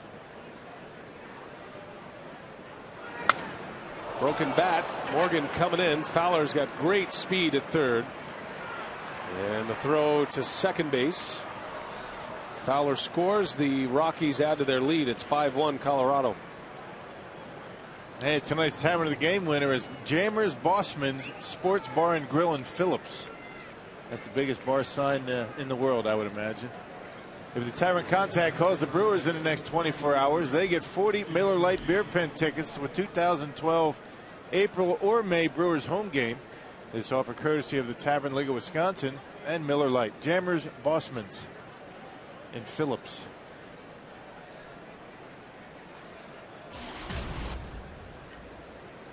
Takes a lot of illumination to light that sign up. Must be a big spot. Big sign, you know that. Here's Giambi. Well, this one getting away from the Brewers a bit. It's 5-1 Colorado. They have 7 hits tonight against Markham. And another sluggish start for the Brewer right-hander. Markham gave up 5 runs in 7 innings against the Phillies earlier on this homestand.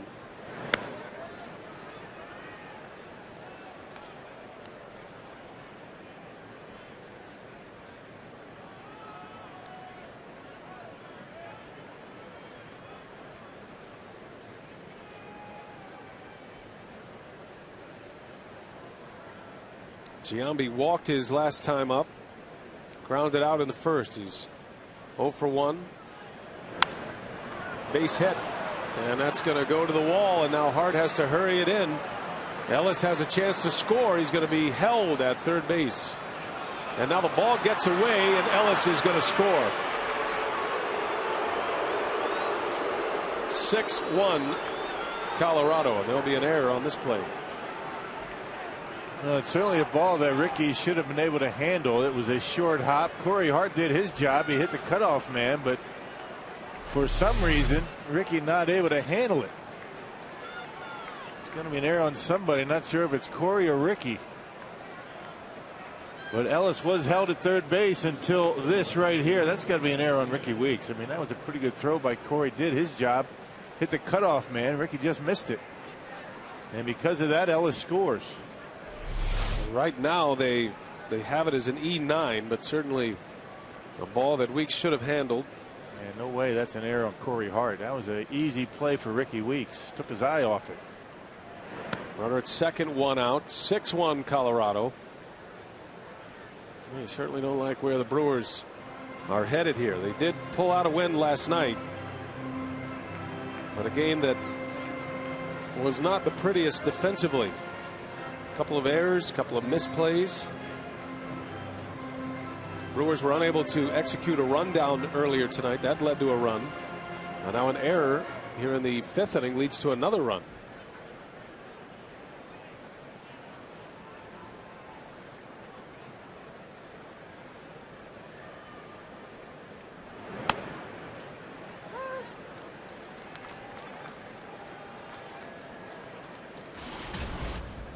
Smith is 0 for 2.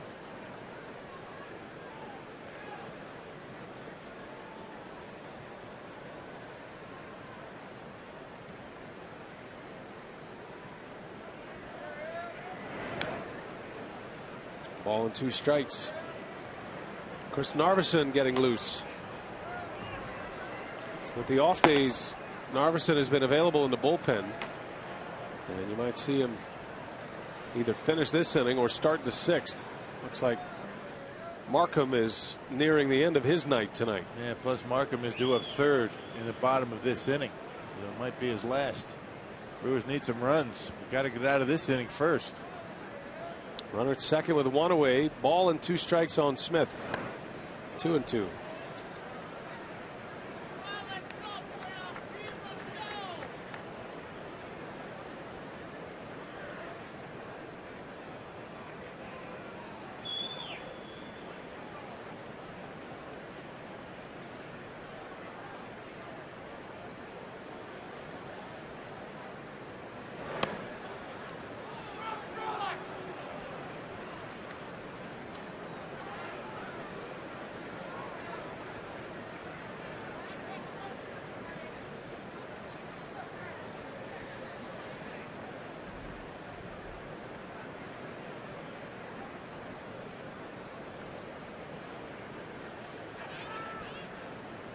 Full count on Smith. And Markham and Lucroy having a tough time syncing up as well tonight. Yeah, a lot of indecision all of a sudden last few innings. Wasn't like that the first time through the batting order. And since that time, yeah, Rockies have made some adjustments. Well, it's just been one of those nights. The Brewers are trudging along here. Had a good start. Got a run in the first. Markham with 2 scoreless to start it, but has given up runs in each of the last 3 innings. The 3 runs that came in the 3rd, all with 2 outs.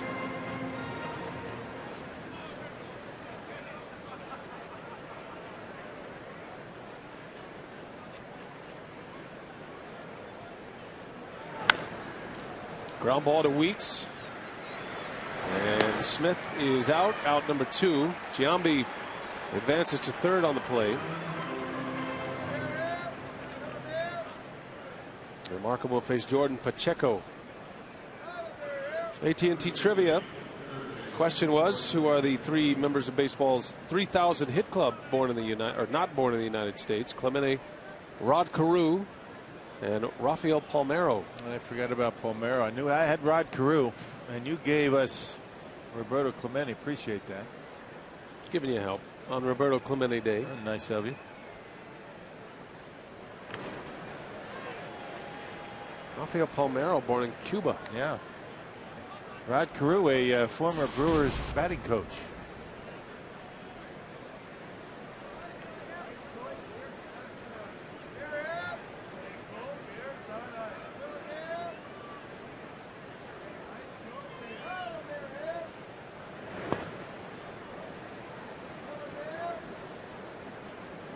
Jordan Pacheco hitless tonight. This guy's been a good hitter in the Rockies minor league system. Advanced to AAA this season. He had 278 down there, but had a 300 batting average for a career prior to this year.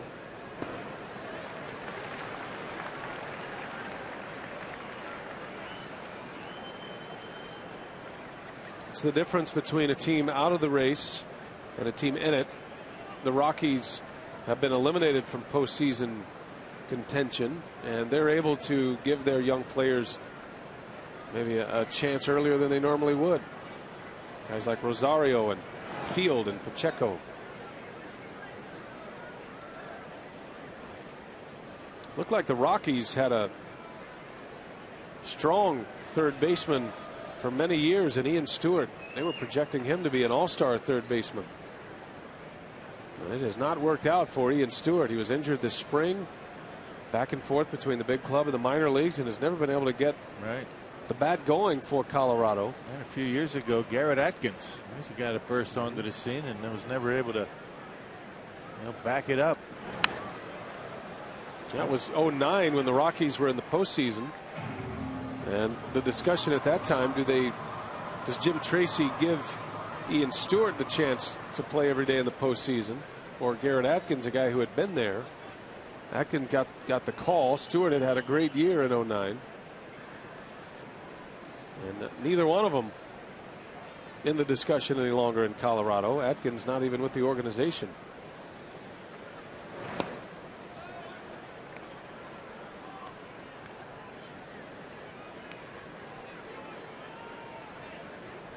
It can disappear as fast as it can show up in this game. That is why when you look at what Braun and Fielder have been able to do, sustain that kind of success, you start putting them in a different class. And that's a mental part of the game. That's what separates the good ones from the so-so. That focus every single day, every at bat. Inning finally over. The Rockies get 2. There was an error. 6-1 Colorado.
The Brewers have some dirty work to do tonight, down 6-1. A reminder that this copyrighted telecast is presented by authority of the Brewers and may not be reproduced or retransmitted in any form.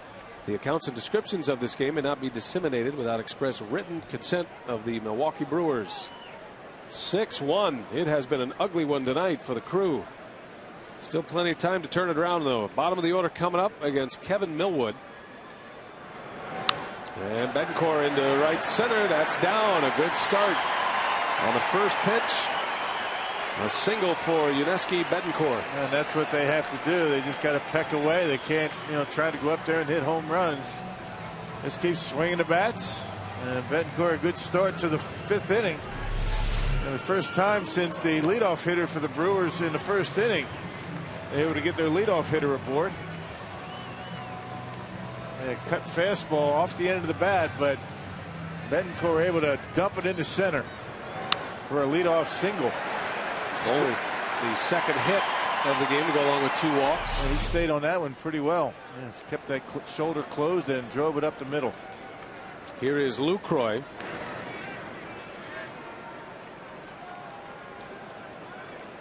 Sean Markham's spot in the batting order coming up next, and Renicky already has Taylor Green in that spot.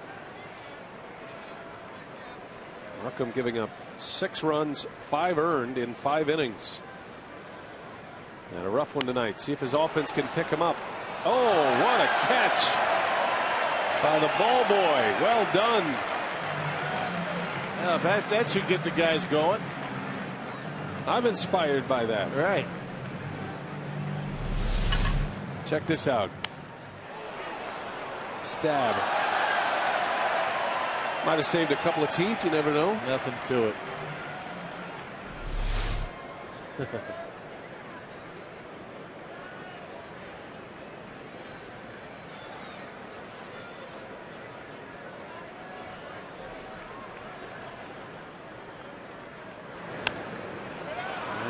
Lucroy got jammed. Giambi makes a catch for out number 1.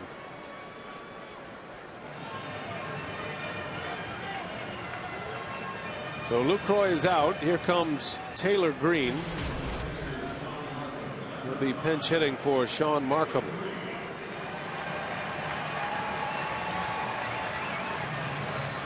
Green now 8 for 24 in the big leagues. His first tour of duty in the major leagues. Got called up on the 31st of August. He's had a good run at the plate. I was talking to Taylor about his batting stance and this low batting style. It's a little bit unusual. He said he was a big fan of Don Mattingly's growing up in Canada. There's a little bit of Rod Carew in there, but he gets as low as he can. He feels like when he's struggling or it's a new environment, new pitchers that he hasn't seen, he likes to stay low. So in Taylor's words, as he gets more comfortable at the plate at the big league level, you'll start to see him stand up a little taller. Yeah, Don Mattingly used to have a bend in the legs, but he was pretty much straight up and down with the back. You got to see Green a little bit hunched over at the waist. Mattingly did not do that.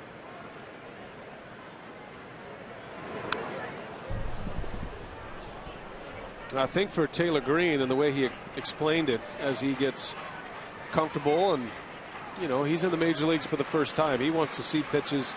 He's not swinging for extra base hits, but his minor league numbers show some power in his bat. He had 22 home runs in Nashville, 88 runs batted in, and he's a guy that you could project as a 20+ homer type player in the major leagues.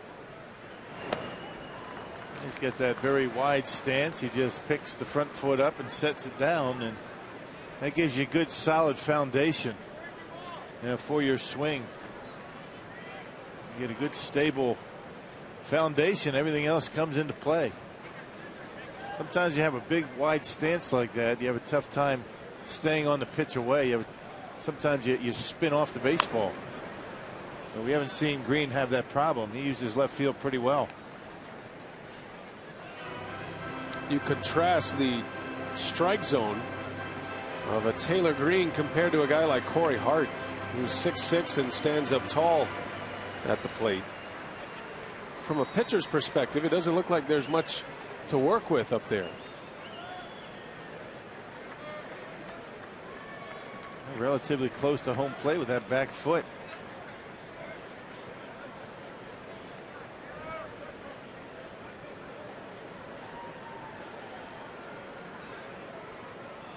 Two balls, 2 strikes. Brewers need something. Only 1 run on 2 hits against Kevin Millwood. And the count goes full. Taylor Green is soaking up every minute of big league life. He's the first guy on the field. They typically stretch prior to batting practice. Taylor Green is sitting in that spot about 30 minutes prior to the scheduled stretch time. Runner goes. Green bounces one to Giambi.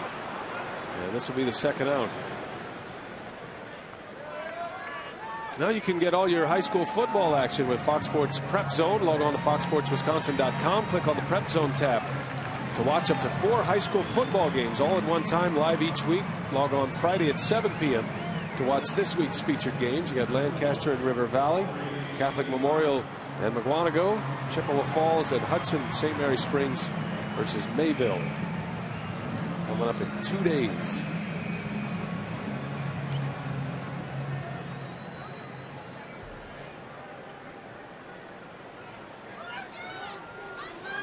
Corey Hart with 2 gone.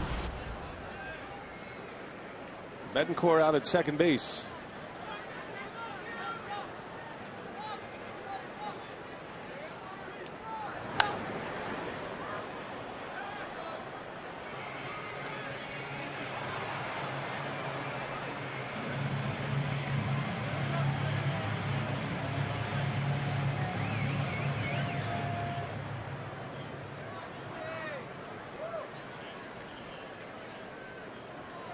See where Hart stands in the box. And that long frame at the plate.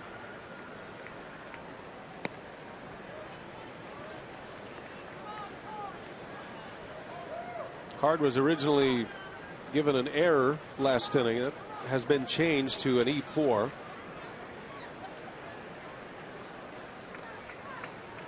On a play that led to a run, part of a 2-run Colorado inning in the top of this frame.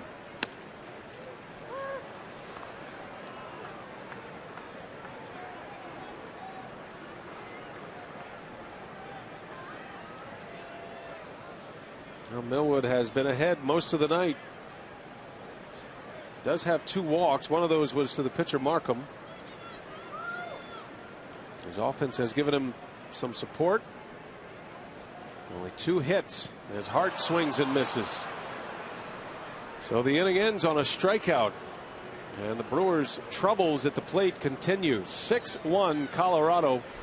We're on our way to the 6th inning. Not much going on for the Brewers with the bats.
Hank Aaron recently sat down with Fox Sports Wisconsin. It was a one-of-a-kind interview. We'll bring you parts of this interview in upcoming Brewers Live pre- and post-game shows. Friday during Brewers Live pregame at 5:30, you can hear about the time Hank Aaron missed a chance to be on the Ed Sullivan Show to hit a grand slam instead. And tune in tonight, 10:30, for a half-hour special, In My Own Words, Hank Aaron. Aaron will go more in-depth about how the game has changed, his childhood heroes, and his love of Wisconsin. Snappy music, Rock. I like that. Yeah. Kind of takes you back. Kind of finger snapping to music. the golden era. We need some finger snapping music here at Miller Park right now. The Rat Pack. Yeah. New pitcher for the Brew Crew, Chris Narveson, out of the pen. Hey, you see, 28th appearance and second of those out of the bullpen. And Narveson last appeared out of the bullpen on August 31st against the Cardinals through a scoreless inning in a no decision through 14 pitches. And missed his turn in the rotation due to the off days for the Brewers. Well, and it is a bit of a test for Narveson. If the Brewers secure the division title, go into the postseason, you figured Narveson would be the one who goes from the rotation to the bullpen. They don't need 5 starters in the postseason. They'll keep it at a 4-man rotation. Ron Renicky hasn't announced that. He's not talking about postseason scenarios, but you figure that's the likely option. So these are important innings for Narveson coming out of the bullpen.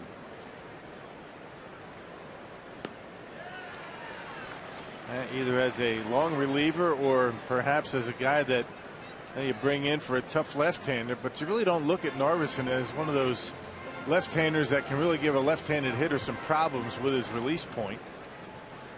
Yeah, but still, his numbers against lefties this year have been very good. Bouncing ball to third. McGee makes a play for out number 1. Rosario retired. Yeah, visit the official online shop of the Brewers at Brewers.com. Browse the largest online selection of authentic team gear, including official caps, T-shirts, jerseys, collectibles, and more. Get your team gear straight from the source. Shop at Brewers.com shop. You're talking about Narveson and his effectiveness against lefties. He's got a batting average, an opponent batting average against left-handed batters at .216. He's only allowed 2 home runs to lefties. So he could very well be the answer. That would hit well to center field.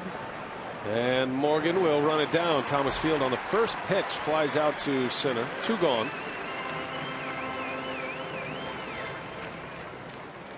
I guess the biggest question is for a manager who has not had a left-hander for most of the season. Zach Braddock was in there early, as was Mitch Stetter, but since the Brewers got on this run and the way the games are structured now, there hasn't been a left-hander in the bullpen, and that changes the way you would manage a game, because as it stands right now, you've got the 6th covered, 7th, right. K-Rod in the 8th. Apparently not happy about that, but he's in the 8th, and then you got Axford in the 9th. Well, a lot going on today, huh? But again, I think that the fact that they don't have a left-handed specialist out in the bullpen is the reason why you don't see Ron Renneke making pitching changes too much during an inning. You have situational left-handers. You might go through three pitchers in an inning. That was a quick inning. Narveson retires him in order. Bottom of the 6th, 6-1 Colorado.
Reminding you to please play responsibly.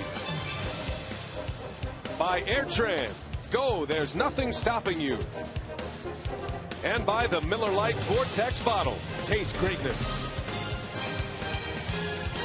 Now the schedule is out for 2012. Some of the highlights: the Brewers will open April 6th. And a series against the Cardinals. They'll open here at Miller Park.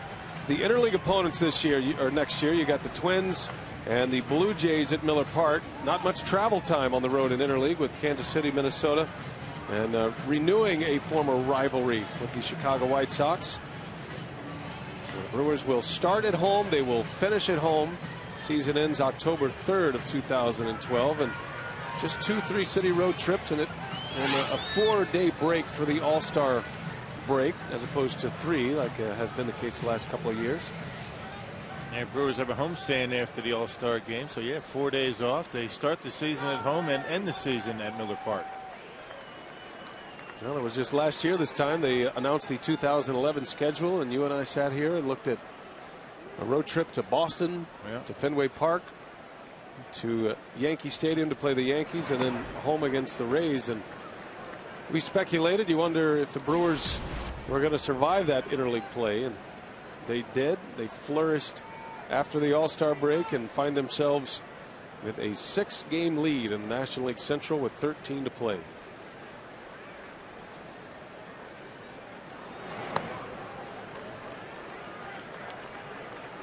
Nigel Morgan leading off, followed by Braun, then Fielder. Morgan almost hit one out in the third inning. Missed it by a couple of feet. It was a good catch in deep right center by Carlos Gonzalez.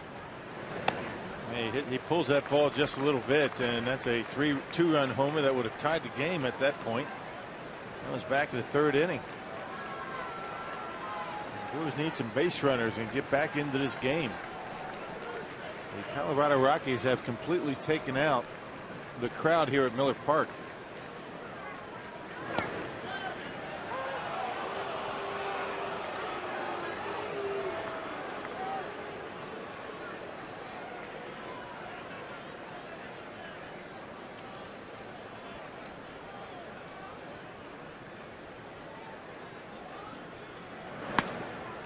That one's in there.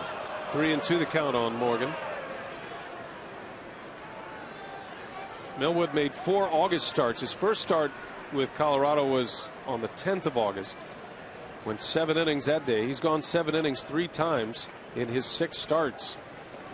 As Morgan rips one back up the middle, a base hit. So Niger has an RBI tonight, and now a hit to go with it. Leadoff single in the 6th. Yeah, 3-2 fastball right down the middle, and a good approach by Niger Morgan, not trying to muscle up, just lays the bat on and lines it into center field. That's a good approach. Back-to-back innings with leadoff singles from Milwaukee. A tight, compact swing. Say all you want about Morgan and the antics and the alter egos. He's a good hitter, good baseball player, and he's having a terrific season. Haven't seen much of the latter lately from Morgan. Yeah, he's gone into hush mode.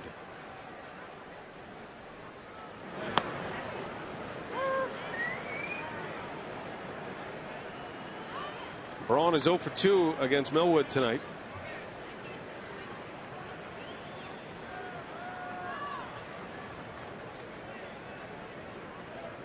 You don't see Braun go hitless very often. He was 0 for 4 until that dramatic home run last night.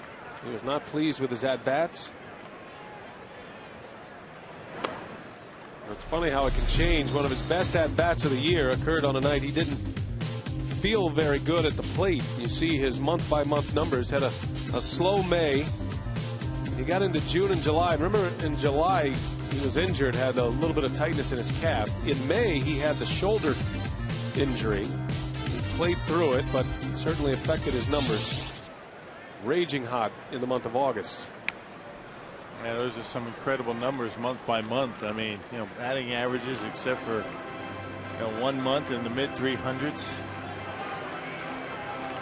If you put Prince Fielder's numbers up there, except for the batting average, it would be equally as impressive.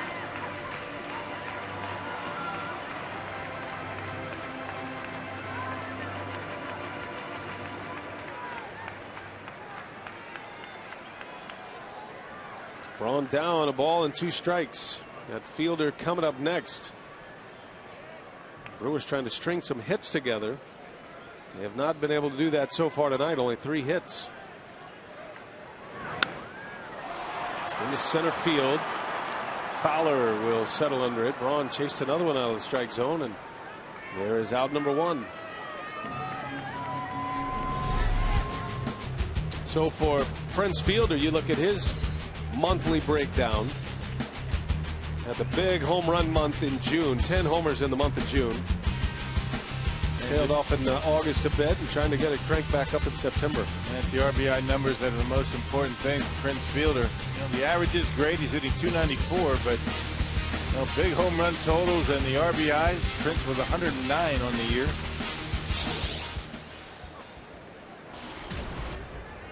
As good as Braun has been this year, he's the first to tell you how important Fielder is to Ryan's success, hitting in front of Ryan Braun. Good fielder, I should say, off the end of the bat. That is going to fall, a base hit. Fielder breaks his bat, but able to serve one into shallow left. And for the first time tonight, the Brewers have multiple base runners on in an inning. And if you're trying to go up there, if you're Prince Fielder trying to hit one into the dew deck, you miss this pitch by about 3 feet. But Prince has that good approach. We saw Niger shortening up with 2 strikes, slapping it into center. Prince Fielder, watch that front shoulder, just does not budge, and he's able to cover that outside corner. He didn't hit it all that well, but able to dump it in front of Stewart and left. Bob Apodaca, the Rockies pitching coach, talk it over with Millwood. Millwood's pitch count right now at 86. And as we mentioned, he's gone 7 innings on 3 different occasions. Say, if you're interested in registering for the right to purchase tickets to potential individual 2011 postseason games held at Miller Park, go to Brewers.com, look for the link to postseason single game ticketing opportunity. Remember, inventory is expected to be very limited. Only a small number of fans will be selected to purchase tickets through this opportunity, individual tickets. Hey, we want to send out happy birthday wishes to Shannon Niehaus. Her birthday is tomorrow, Rock, but we're not on the air tomorrow. It's an off day, so happy birthday, Shannon. Big fan of the Brewers and Brewers television. Ricky Weeks with 2 on.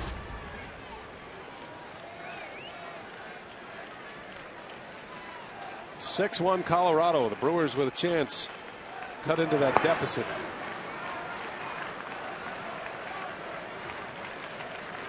I see Ricky laying the one right here. Get the Brewers right back into this thing.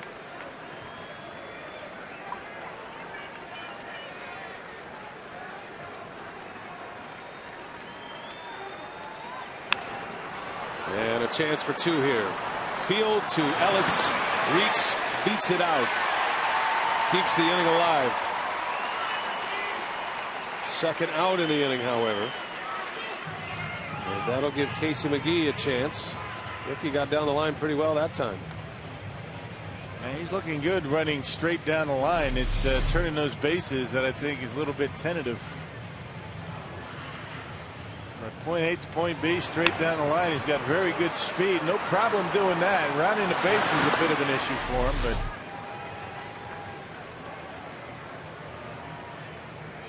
first things first. That's going to do it for Weeks. They'll take him out for a pinch runner. Ricky will finish 0 for 3 tonight. Jerry Hairston Jr.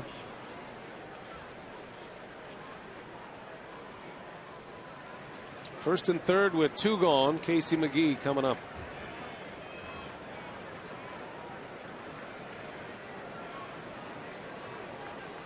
Nigel Morgan over at third, Hairston at first, and McGee a little tapper foul.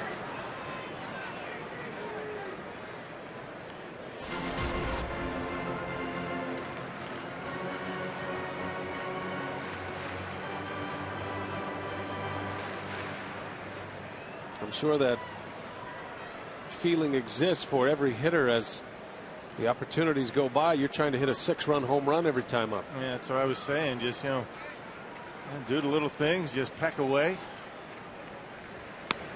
You go up there in this situation, in case of you're thinking about muscling up and getting the Brewers right back into this.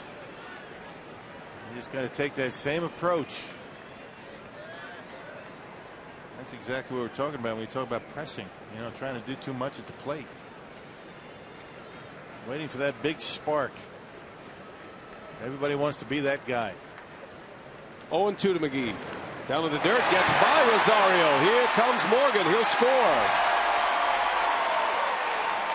So the Brewers get a gift, a wild pitch gift wrap. And it is 6-2.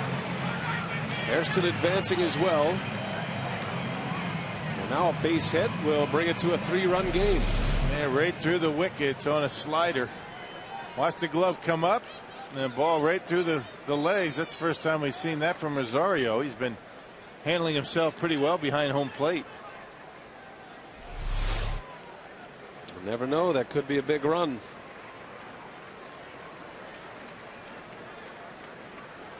(6-2) Rockies with 2 gone. The 1-2 pitch, bouncing ball to short, and Field will throw it wide. Giambi there to make the tag. Side retired.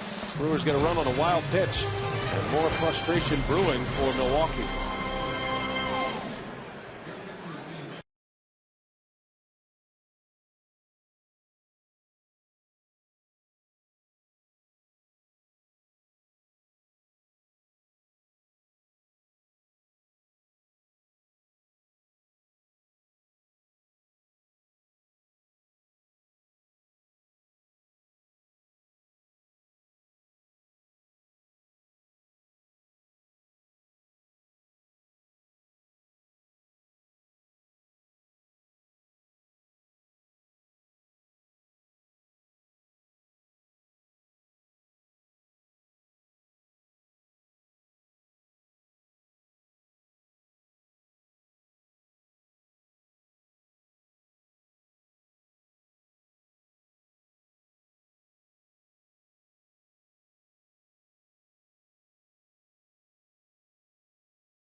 Summary, the Brewers will get on the board in the bottom of the first inning. Nigel Morgan's RBI ground out would score Corey Harder, making a 1-0 ball game. But in the top of the third, Mark Ellis would drive in a run with that single, and Carlos Gonzalez with a 2-run home run, his 26th of the season, made it a 3-1 ball game. And then the top of the fourth is Willeen Rosario with his second major league home run to make it a 4-1 ball game.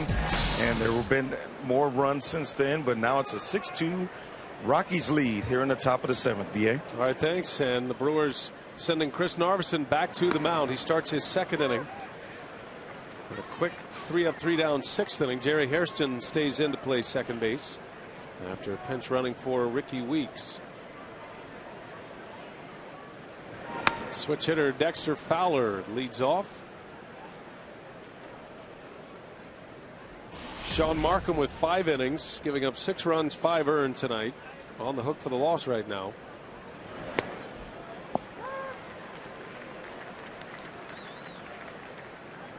Well, you figure Narveson, he certainly has the strength to finish this type of game. We'll see how the Brewers can move through this one and see if they can score some runs. But you've got a day off tomorrow, an opportunity for Narveson to get some extended innings. You don't know when Renicky is planning on bringing him back, but I guess it all depends on what he does with him tonight. Well, he's due up third, in the bottom of this inning. I think that's going to have something to do with it. You get a pinch hitter in there, you need offense, so that will probably be the reason he doesn't finish it up.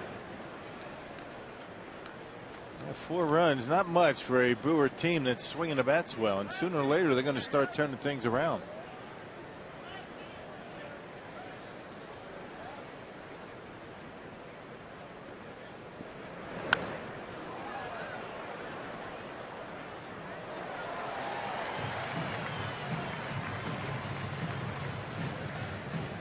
Well, St. Louis won earlier today. They beat the Pirates this afternoon, a 3-2 final.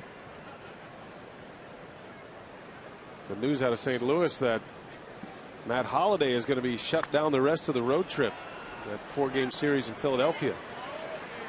Jerry Hairston out in the grass makes a catch for the first out. 4 in a row for Narveson. Our text question tonight, courtesy of Ho Chunk Gaming. Susan is asking, when in relief, will we see Chris Narveson in a 1-batter lefty versus lefty situation? Good question. I don't think so. I think Narveson is one of those left-handers that has good enough stuff against lefties with that slider and the curveball. And then he has that very good changeup that he's able to get right-handed batters. So I don't see Ron Renicky using Narveson for 1 or 2 lefties, and that's it. That's just not the way he manages. But you can see the numbers for Narvi. I mean, .216 batting average. We mentioned before, only 2 home runs of the 14 that he's allowed this year. Very capable against right-handed batters. His batting average against right-handers not too bad either.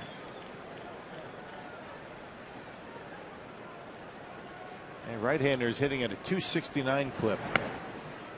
Not terrible. Not bad at all.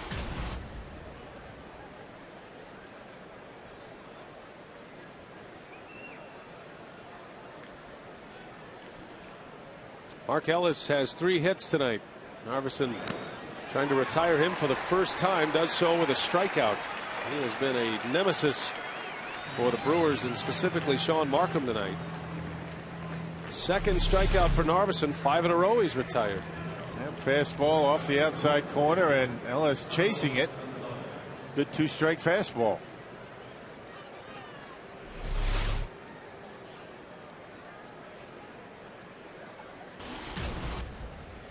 Carlos Gonzalez with 2 away. A 2-run homer in the 3rd. He drove in another run with a sac fly in the 5th.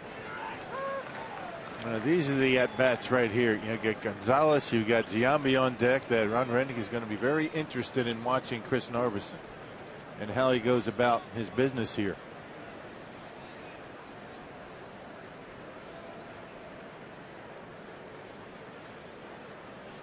And notice he threw that the first pitch fastball right on the inside corner for a strike. Yeah, most lefties in a lefty situation, left-handed hitters looking away. And Narveson pounded him on the inside corner.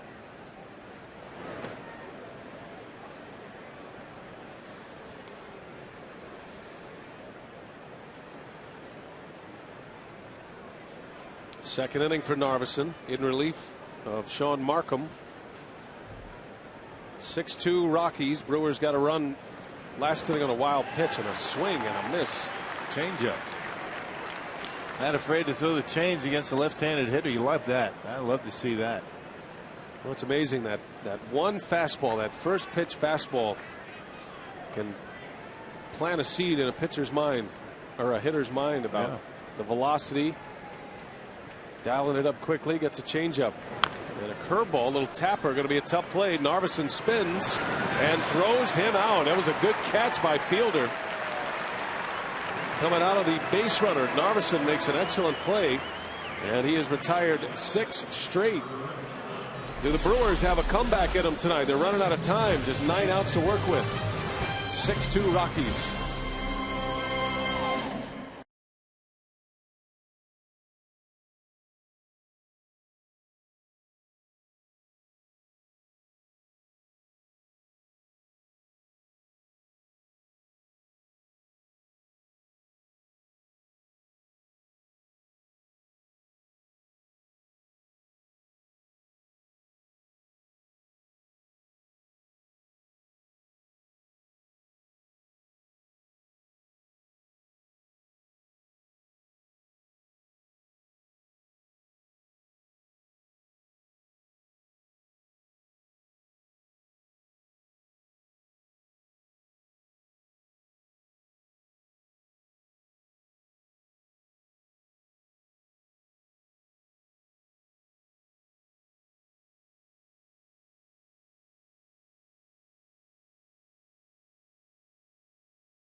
Seventh, Davey and Craig getting set for Brewers Live post game, and the Brewers still searching for offense, Davey. The last 8 games, including tonight, they have not scored more than 3 runs in any of those games. No, they need an offensive spark. I thought with Bronny last night, with that dramatic home run, it might come out and give a spark, but they need collective guys hitting the ball, and that's not happening. Still have 9 outs, obviously, to get some things cranked up here. Yuniesky Betancourt set to lead off. We've got Brewers Live postgame coming up afterwards. Complete coverage of this one. We'll keep track of what's happening with the Cardinals today. They've already won. Arizona just underway with the LA Dodgers as well. So lots to cover tonight here, guys. All right, Craig, Davey, thank you. As Matt Belisle takes over, Yuni Betancourt at the plate for Milwaukee. Had a single his last time up. Bottom of the 7th at Miller Park. Millwood goes 6 innings, 2 runs. Continues to pitch well. And if you're the Yankees or the Red Sox right now and you're saying, Kevin Millwood, we had him. We could have had him in the big leagues. More so the Red Sox than the Yankees at this point. It's not exactly like he's blowing anybody away. I mean, he topped that, I think, at 89. Leadoff single, Betancourt with a base hit. He's got a 2-hit game tonight. And a good start to the 7th. Yeah, but Millwood mixing it up pretty well. He was mixing in that cutter, the curveball, the changeup. It's keeping the Brewers hitters off balance. Good numbers, only 4 base hits. 3 of the hits against Millwood were leadoff base hits, but was able to strand most of them. 92 pitches in 6 innings, not a bad outing. Jonathan Lucroy 0 for 2 tonight. Davey talked about stringing together hits. The Brewers did have 2 hits last inning. Able to score the 1 run, but that run came in on a wild pitch.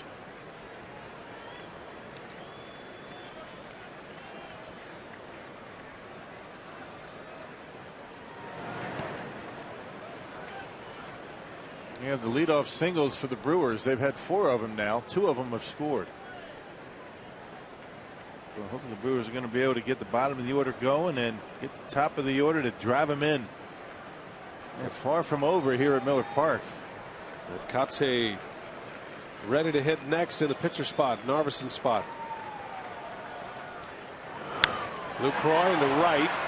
Hit it sharply, but right at Gonzalez. 1 gone. Back to first goes Betancourt.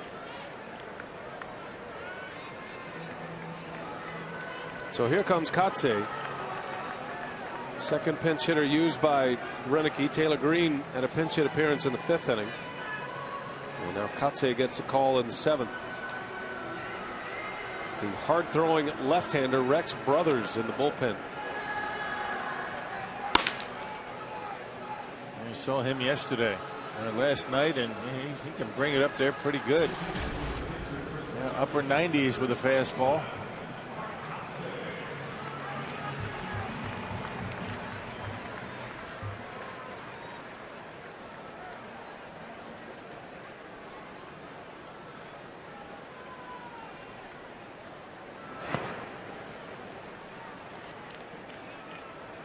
So important for the bottom of the order to get on base. Turn it over to the run producers at the top of the order with men on.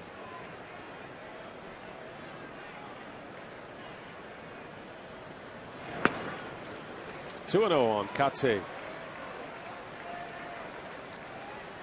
Kotze hitting .263 coming off the bench for the Brewers. He is 10 for 38 at 5 RBIs. A pinch hit appearance yesterday. And a ground out. There's a strike, 2-1.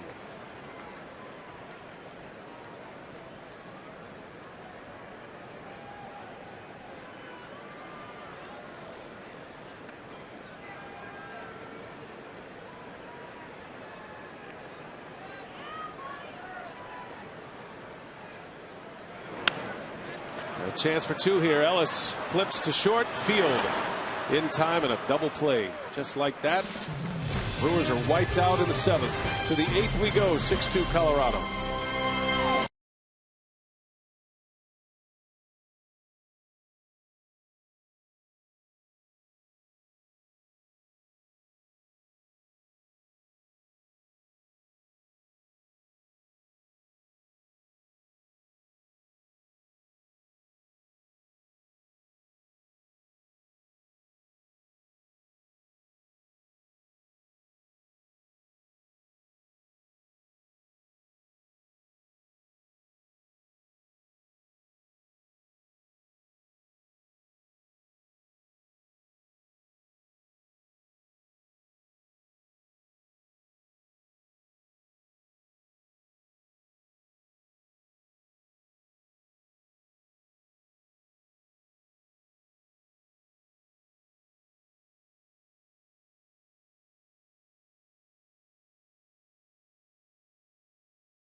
With Cincinnati in Cincinnati, and the weather there is going to be clear and cool. First pitch temperature right around 63 degrees. And our Miller Lite What's on Tap after the off day. Going to the Natty. Friday, 5:30 is airtime on Fox Sports Wisconsin, and Miller Lite What's on Tap with a WMLW broadcast Saturday night. You'll get Randy Wolf Friday against Bronson Arroyo, Gallardo against Volquez on Saturday. The Brewers do not have a pitcher announced for Sunday just yet. On the air at 11:30 a.m. on Sunday. Marco Estrada out of the Brewers bullpen. Narveson pitched well, 6 up, 6 down with 2 strikeouts. Yeah, I'll say that's pretty good. Yeah, 40th appearance for Marco Estrada, 4-8 record, and much better as a starting pitcher than working out of the bullpen. Last pitched on Thursday against the Phillies. Did not allow a run in an inning of work. 3-2 with a 370 run average as a starter. He made 7 starts. Has not fared as well out of the bullpen in 32 relief appearances. So Estrada will face Jason Giambi to start it. It's a lineup for the Rockies without Todd Helton, without Troy Tulowitzki, and yet they have 6 runs on 8 hits on the board. It's been the Ellis Gonzalez show tonight. Mark Ellis with 3 hits. Carlos Gonzalez with a hit, a home run. It was a 2-run homer. He drove in a run with a sac fly. And a home run by Willeen Rosario as well.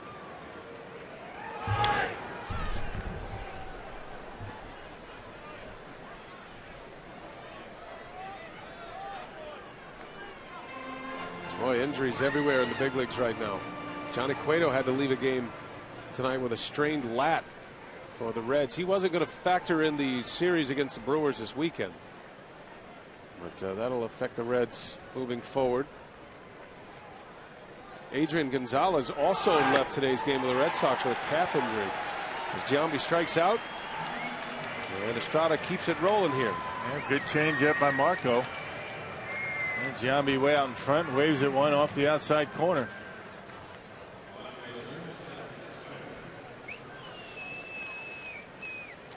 And it'll be Seth Smith. Now the pace is certainly quickened here. The Brewers getting a better pitching with Narveson coming in, 2 scoreless. Well, you never know. Sometimes you tighten up on this side, it can have a direct effect on the offense. Brewers will have the top of the order coming up in the 8th.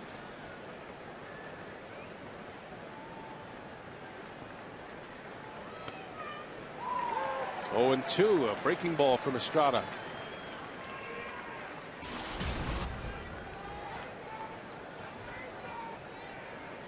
Sean Markham, who started this game tonight, was quick to praise Marco Estrada and the work that he has done as the 6th man in that Brewers starting rotation.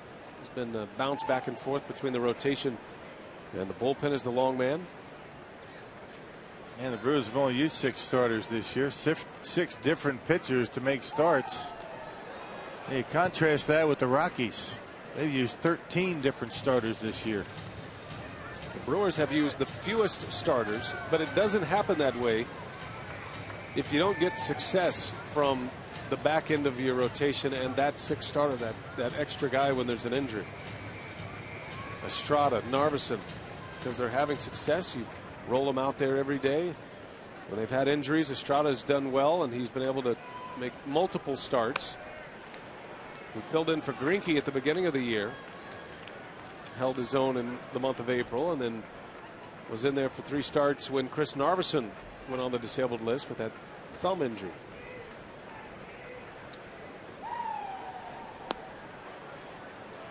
And Estrada walks Smith. 1 out base runner.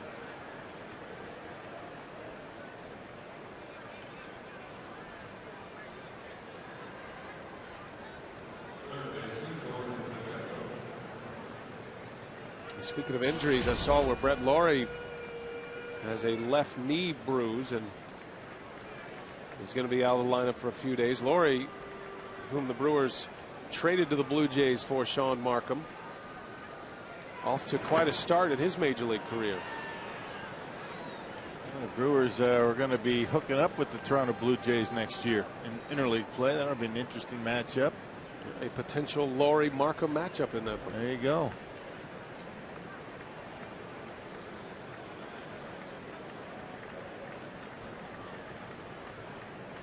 Laurie has 9 home runs and 23 RBIs in his first 38 big league games.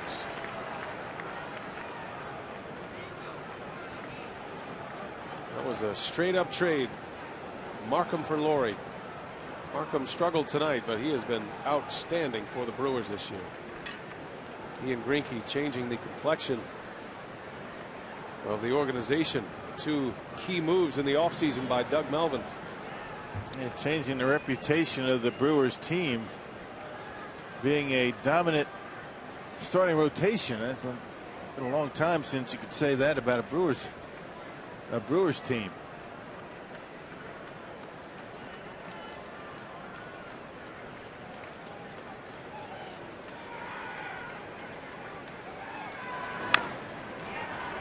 Off his foot.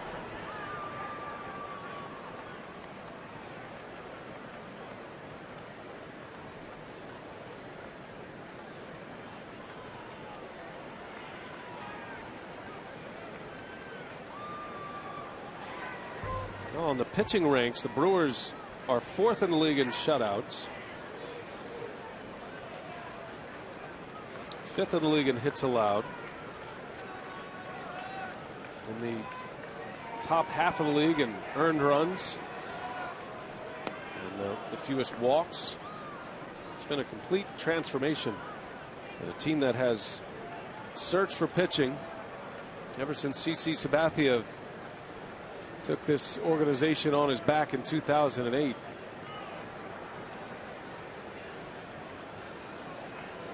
That has made every one of the other pitchers much better. You know, Greinke and Markham taking the pressure off of Gallardo. Wolf having a great year.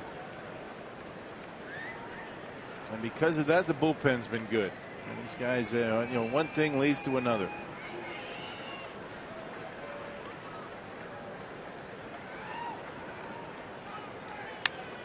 There's a base hit. Jordan Pacheco with a single. And the Rockies are back at it. They keep chipping away. Colorado now with 9 hits. And after the strikeout to Giambi, a walk and a single. Estrada in trouble here with 2 on and 1 out.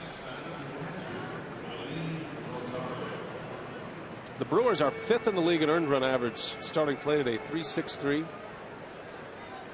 And what's interesting about that, you look at Miller Park, a hitter-friendly ballpark, and the fact the Brewers are a below-average defensive team, it makes that statistic all that much more impressive. The Phillies play in a hitter's park. They have the best ERA in the National League at 3.05. They have great pitchers with great defense behind them. Every night they have the fewest errors in the National League. Well, you don't give up a whole lot of hits, and you've given up the 2nd fewest walks as a pitching staff. You're going to limit base runners down the middle of the pack and allowing home runs as the Brewer pitching staff. Not bad for this ballpark.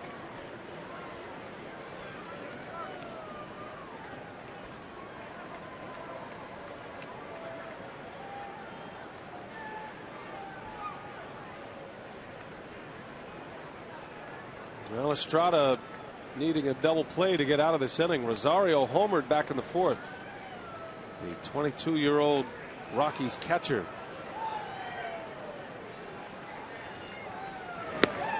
There's a strike. Good pitch.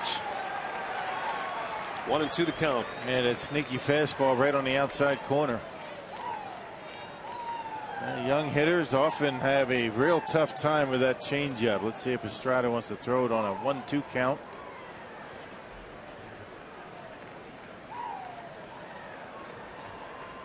Rosario has 5 hits in the big leagues, 23 at bats. 2 of them are home runs.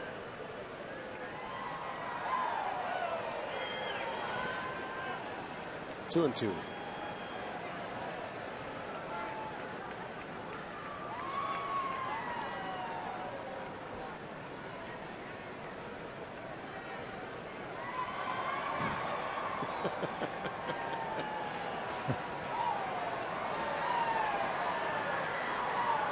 This one's full.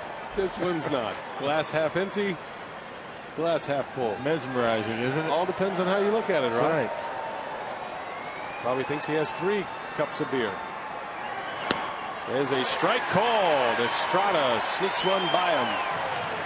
Surprised him with a fastball, and the second out and the second strikeout for Marco Estrada. Yeah, able to burn off that outside corner on 2 strikes.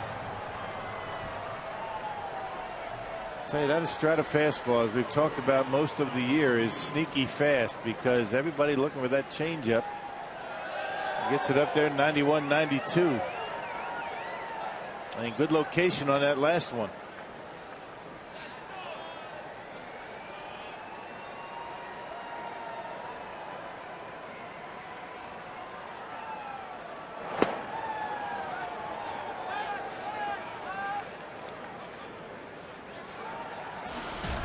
Thomas Field with 2 away. In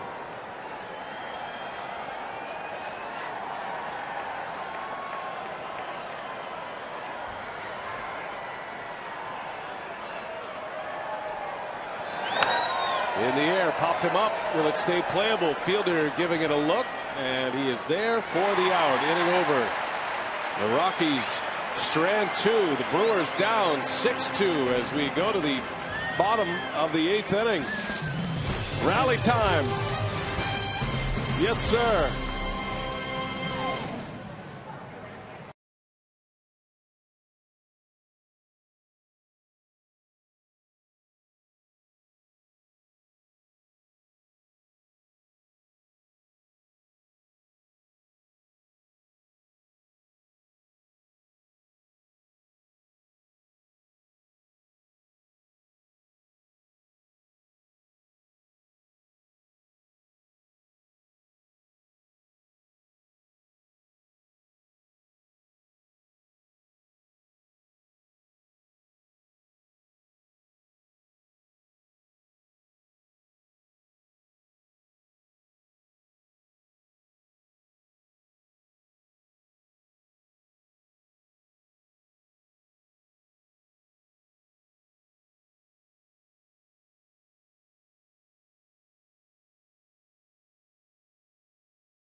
For the Brewers. Got some time here, though. We go to the bottom of the 8th.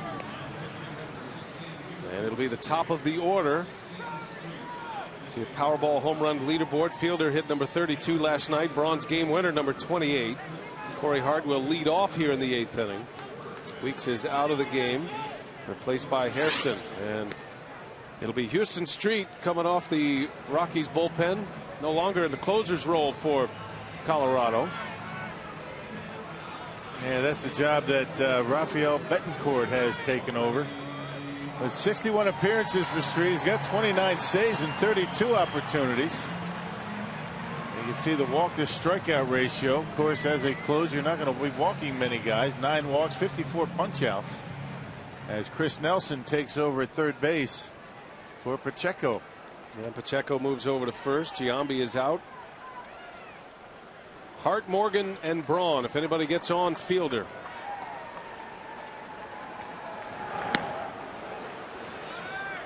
Hart has a triple tonight at the plate presented by Wendy's. Tripled and scored in the first. A couple of strikeouts on his card as well. The Brewers' second run came in the 6th inning on a wild pitch. And slim pickings tonight as Hart pops it up into shallow left center. Field wants it for out number 1.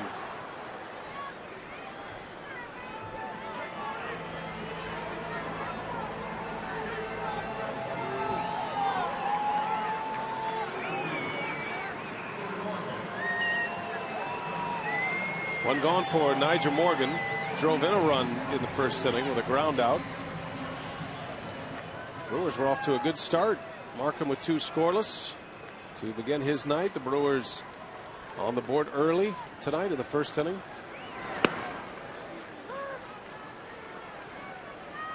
day off tomorrow. The final road trip starts Friday. Cincinnati for 3, the Cubs for 3. Brewers going into a ballpark that they have had a tough time in the last couple of years. Cincinnati, Great American Ballpark, has been tough on them.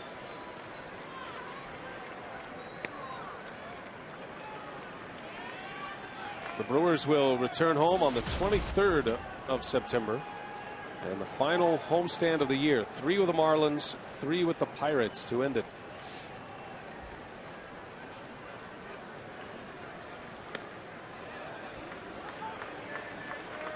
Well, a magic number of 8. As much as the Brewers would love to take care of business on the road or in front of their home fans, they want to take care of business on the road. There's Mike Fiers. And when he pitches, it'll be his major league debut. Anxious to see Mike Fiers in a ball game. He's had a great year, had a big season in the minor leagues. And it looks like he is preparing for his first game in the big leagues. Yeah, he was named the Brewers minor league pitcher of the year. Well, he and Taylor Green, the player of the year in the Brewers minor league organization.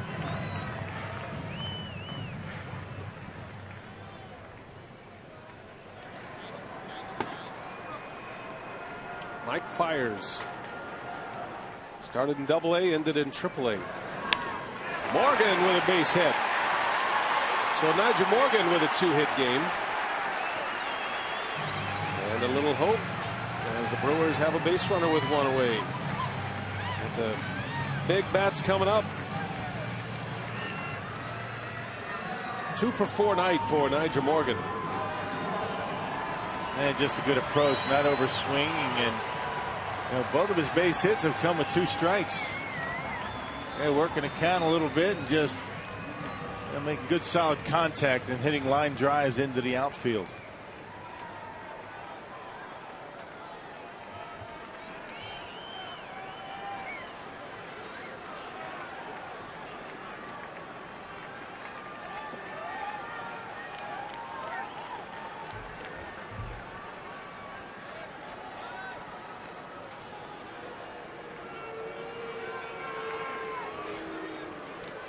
Braun is 0 for 3. And his batting average at .328 now. In a battle for a batting title with Jose Reyes, Braun has made no bones about his hopes to win a batting title. Because in his mind, winning a batting title means he's having success and he's keeping a high batting average. And that helps the ball club. It's not like he's changing his approach to get hits, right, as it showed up last night in that 3-2 situation when he went deep. And not like a guy trying to get to 40 home runs. I mean, it's a little bit different, right? I mean, sometimes you go up there trying to hit home runs. You try to win a batting title, you're just trying to get base hits and get on base.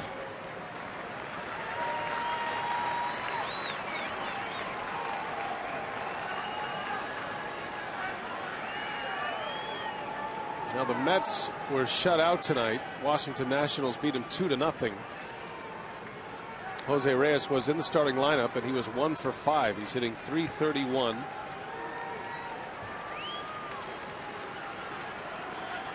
Braun 0 for 3 tonight. In a hitter's count, 2-0 with Morgan at first.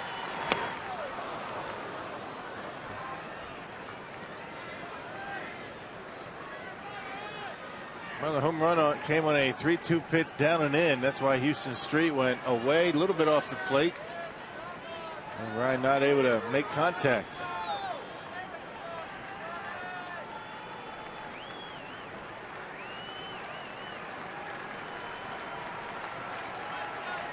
Two and 1 to Braun. Down in the dirt, 3 balls and a strike. You know Street does not want to walk Braun. That brings Prince to the plate. 1 swing of the bat. You're talking about a 1-run game.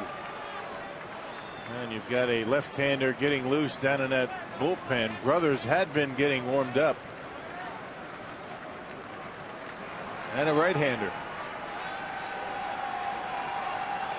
So a pitch of action here for Houston Street.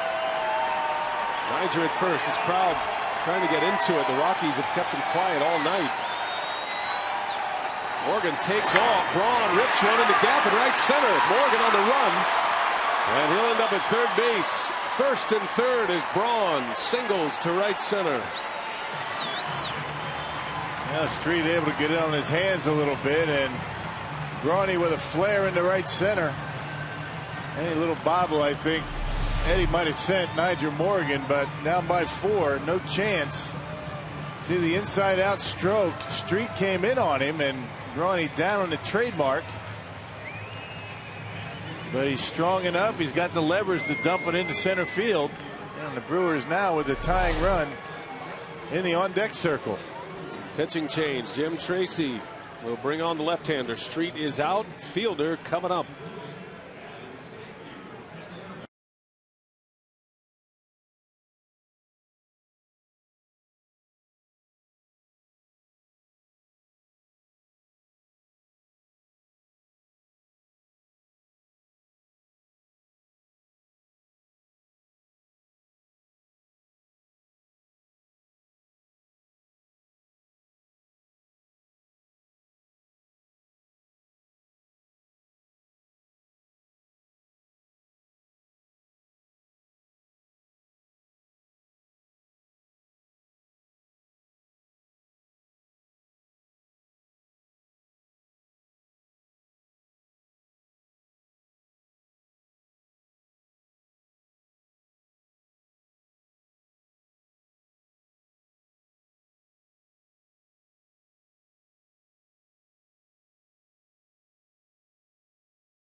There's been a battle tonight with the bats, but finally back-to-back hits for Milwaukee. First time tonight they've strung together back-to-back hits. Morgan and Braun here in the 8th. And with Fielder coming up, Jim Tracy goes with the hard-throwing left-hander Rex Brothers. Man, he's got good stuff. Look at the innings pitched. 36 innings of work, 51 strikeouts, and usually comes in to get a left-hander or two, and that's it. And 44th appearance. This guy's got a big arm, good fastball. Brothers struck out. Fielder last night, ended the 8th inning. Well, Prince gets another look at him tonight. A long ball here. It's a 1-run game. Fielder trying to keep the line moving. Prince is 1 for 2 tonight with a walk.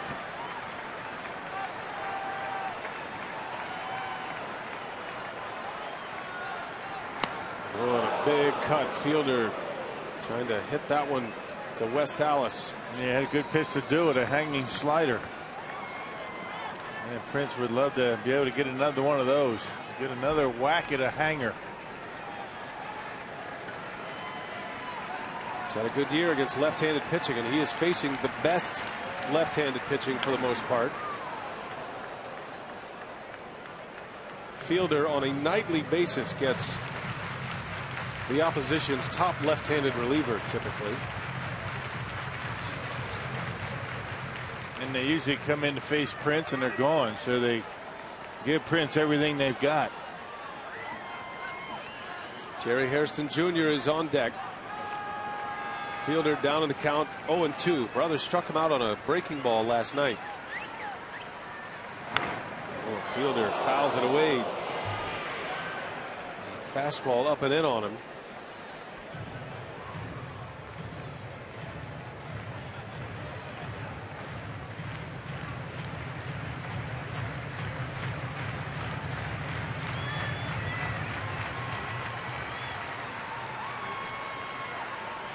Brewers have been able to string together some hits in the last 4 innings. Rockies had held them to 1 hit through the first 4 innings. 6 hits in the last 4, but only 1 run. It came on a wild pitch. Another fastball, 97 with the heater. 97 up and in, and still Prince Fielder able to get a piece of it.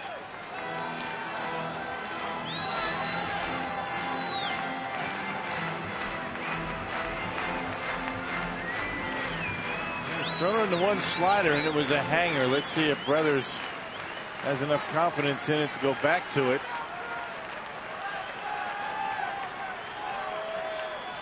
Another 0-2.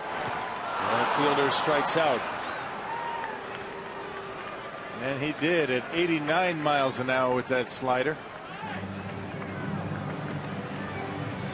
And the best pitch for Prince to hit in this sequence was the first one right here, that hanging slider, and he had a good swing at it. And then Brothers tried to attack him all with fastballs. Fastballs up and in. Prince able to stay alive until Brothers throws him the slider, a good one, down in the dirt. Well, Tracy has a right-hander in the bullpen ready, but he is going to stick with Brothers against Jerry Hairston. Hairston's first plate appearance tonight. He came in as a pinch runner for Ricky Weeks back in the 6th inning. With the day off tomorrow, Weeks should be able to go all 9 on Friday.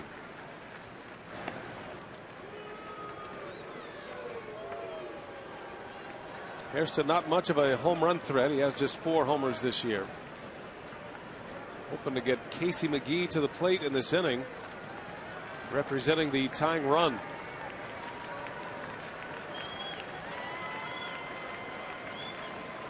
First and third, 2 gone.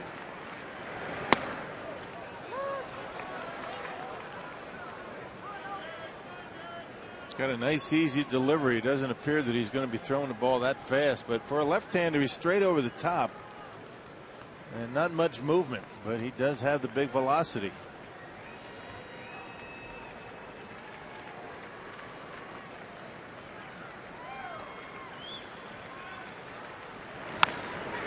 On the ground to second, and Ellis will retire the side. 2 left on. That one hurt the Brewers. We go to the 9th, 6-2 Colorado.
Getting some hits lately, but unable to cash in with the big one with runners on, and in trouble tonight here. Down 4, 9th inning.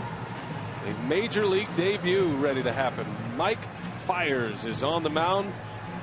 Brewers called him up a couple of days ago. He made 12 appearances at AAA Nashville. 10 of them starts. Rocky went 8-0 in just 12 games for Nashville in a 1.11 ERA. That's about as good as you can do it. Yeah, and he was honored today as the Brewers minor league pitcher of the year. 34 games combined between AA and AAA. 18 starts, a 13-5 record, and a 186 earned run average. And A guy that has come up with a new pitch. I wonder where he came up with this one. A good cut fastball. Just 26 years of age out of Hollywood, Florida. I think maybe Mark DeFelice was an influence on him. Possibly. Eric Young Jr. will pinch hit. Son of a former Brewer, EY. Played with the Brewers a couple of years. And EY Jr. takes a strike from Fires. He does not have overpowering stuff, but good command pitcher.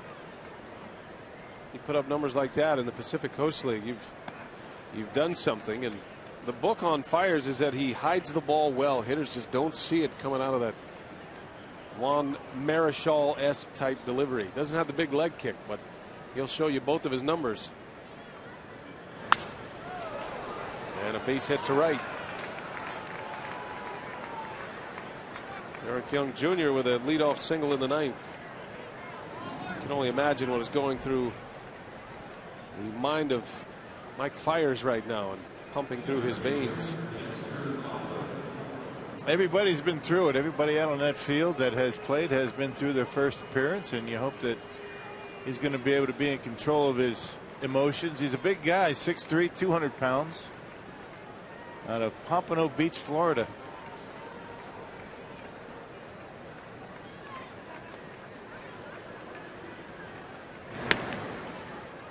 Our buddy's got his rally cap on, Rock. Is he doing okay? He had to. Is he all right? He had to borrow a rally cap. He's got the passion working, though.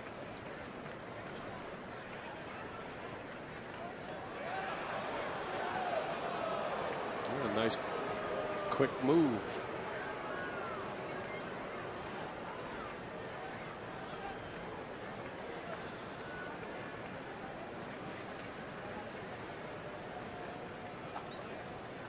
Fires against Dexter Fowler.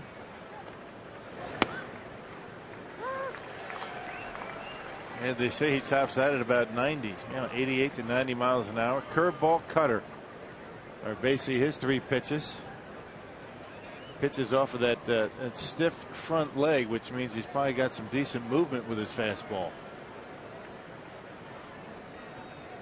He and Taylor Green awarded the pitcher and player of the year in the minor leagues, both here in the big leagues this year.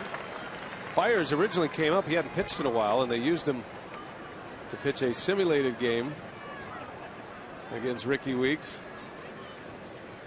Hey, fellas, I'm on TV.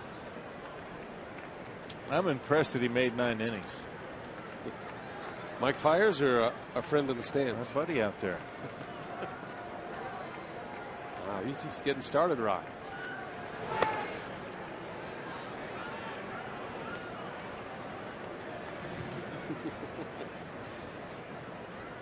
What are the chances he can make out those text messages?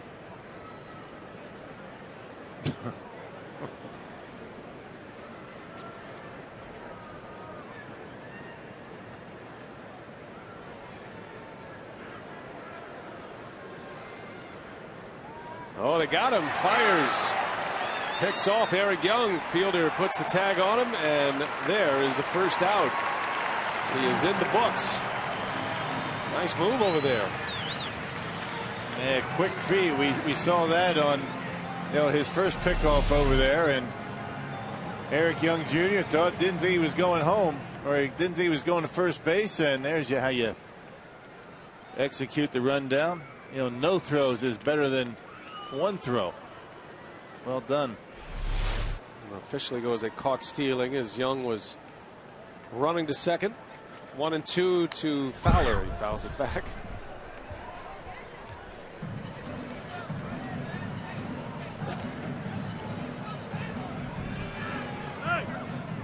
Rockies are headed right back home after this game tonight.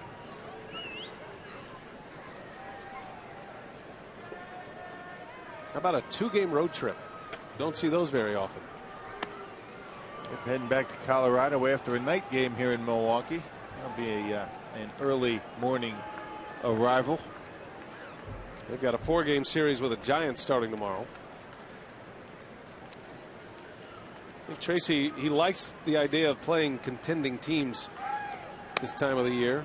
You know, when you're out of the race, you're always looking for a motivation tool, and to be able to disrupt the opposition season, those who are in pennant races, you take great pride in that. Yeah. Brewers have been in that spot many times. Yeah, far too often. On the other end of that right now. Fowler draws a walk.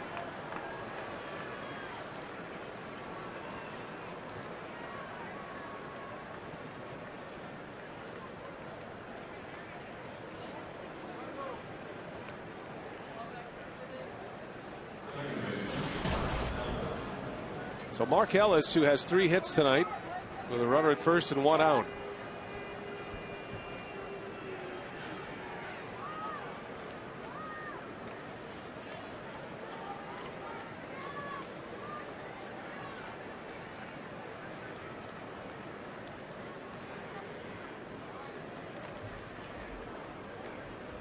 Dodgers are out in front of the Diamondbacks tonight. That game's in the 4th inning. 2-0 Los Angeles. Clayton Kershaw is pitching for LA, and he's only given up 1 hit.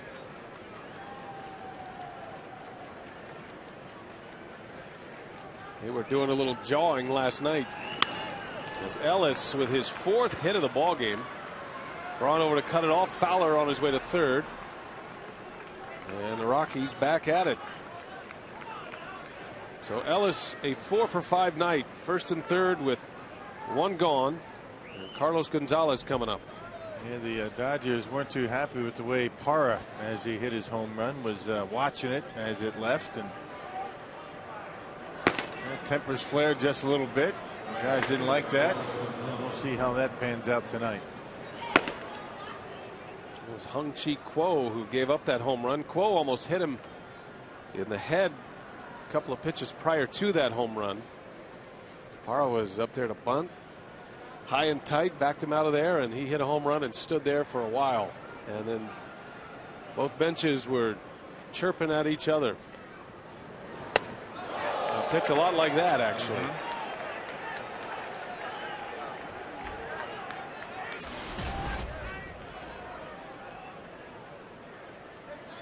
Diamondbacks are on a big roll again.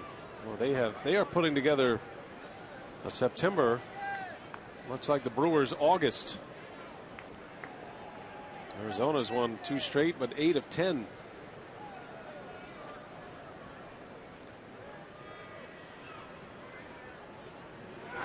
And they have been winning in a lot of different ways. I mean, low scoring games, high scoring games, coming from behind. You know, that game last week, was it over the weekend? You know, 2 outs, 2 home runs, back-to-back home runs off of Heath Bell. Padres closer, ended up winning in extra innings.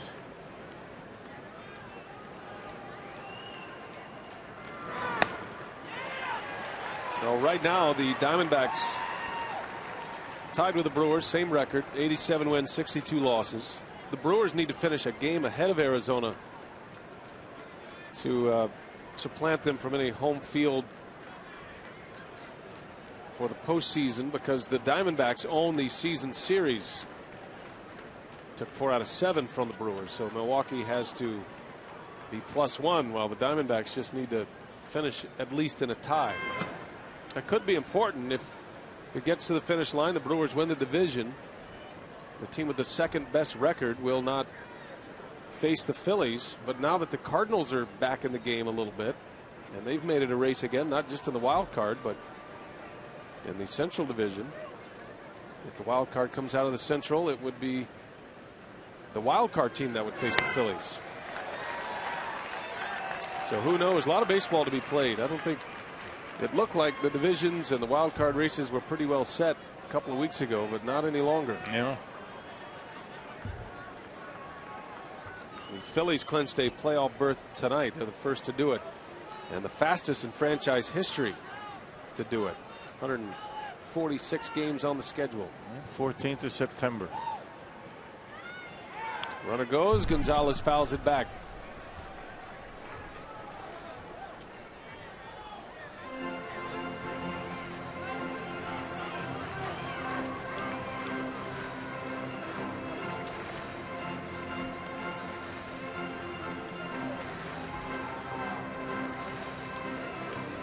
Gonzalez with a 3 RBI game, 2-run homer in the 3rd. He had a sac fly in the 5th. Part of that 3-run 3rd inning. All 3 of those runs came with 2 outs. Markham started, went 5, gave up 5 earnings. Narveson, Estrada, and now Fires. Swing and a miss. Gonzalez strikes out. The 2nd out of the inning. First big league strikeout for Mike Fires. There's no shortening up that swing for Carlos Gonzalez. Boy, that is a mighty hack on a 3-2 pitch right down the middle. And look at that swing. Almost popping a button on his jersey. Check this out. Goodness gracious. It's still under control, though. 2 gone. 2nd and 3rd now. Stolen base for Ellis. And it's going to be Chris Nelson, who came in defensively last inning.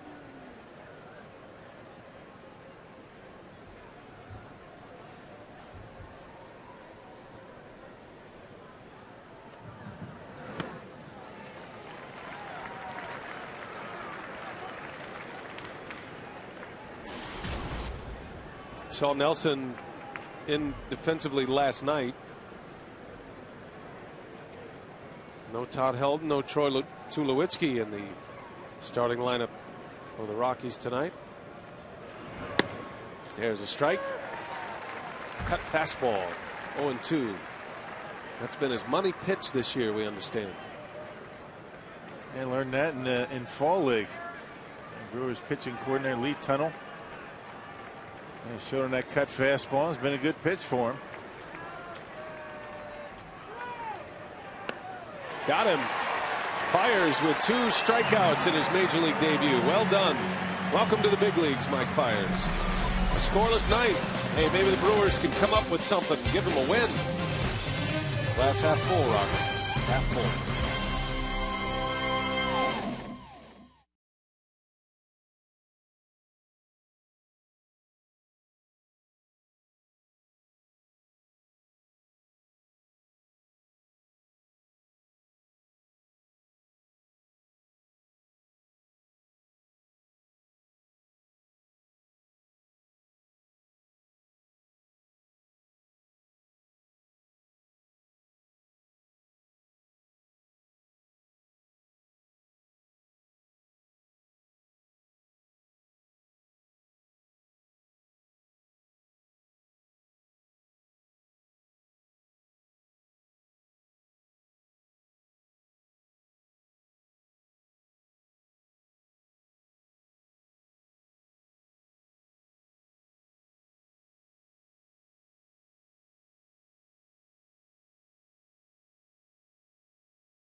Their last 3 outs. We go to the bottom of the 9th inning. McGee, Betancourt, and Lucroy. And at this point, our Menards player of the game is Carlos Gonzalez. Big night tonight. A 2-run home run in the 3rd. Had a sac fly in the 5th inning. 3 runs batted in for Gonzalez. Now 92 RBIs for the year. Hit his 26th homer. Jim Tracy's going to bring on his closer, Rafael Betancourt, with a 6-2 Rockies lead. Not a save situation. They have 3 for 3 in save opportunities since taking over on August 28th. All 3 saves have been 3 up, 3 down innings with 4 strikeouts. And he's got 32 punch outs since the All-Star break, so he's been throwing the baseball pretty well. 66 overall, 66 strikeouts in 58 in the 3rd innings, only 8 walks.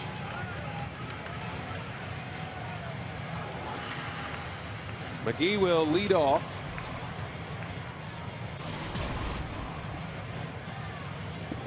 And a steady attack for the Rockies tonight. The Brewers actually had the early lead, 1-0.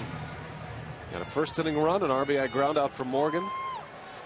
Colorado took the lead in the third with 3, all with 2 outs. Added 1 in the fourth, 2 in the fifth. 6 runs on 11 hits for Colorado. The Brewers, after that first inning run, scored on a wild pitch in the 6th. Another night that the offense has been challenged.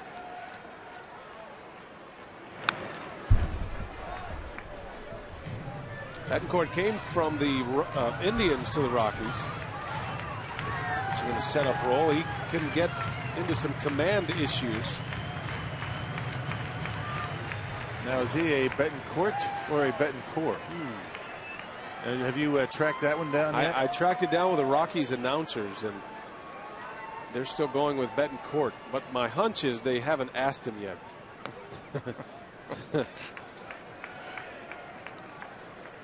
Which is basically how we found out that the Brewers' Betancourt is actually Betancourt. All you had to do is ask. All you got to do is ask, right? His name. We're going to have a Betancourt matchup here in a moment.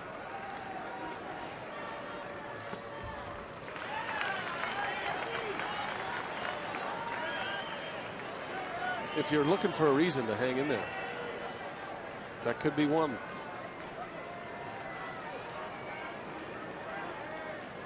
Yeah, that in the 4th spot that's coming up here. There's another one.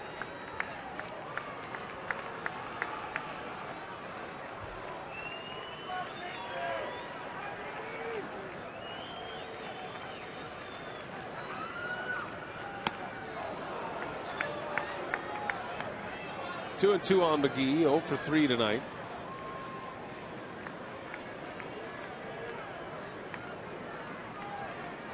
Rafael Betancourt.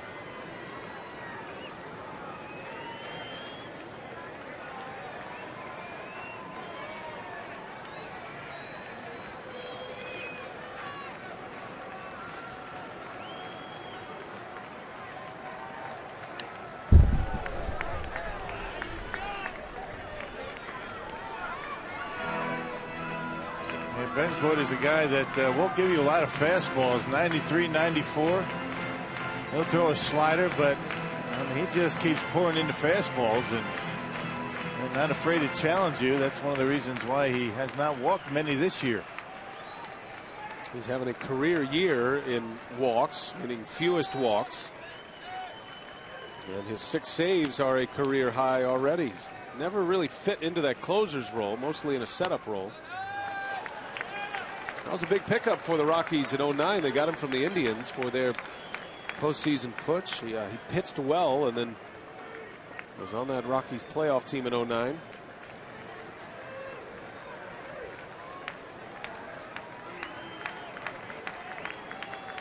Full count to McGee. The Brewers need base runners, at least 3 of them.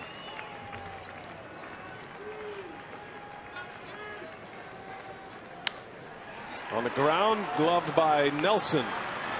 Nice play over at third for the first out. Now this homestand began with 3 straight losses to the Phillies. Brewers lost 5 in a row before they beat Philadelphia on Sunday. Won back-to-back games Sunday and yesterday, and in danger of a 2-4 homestand.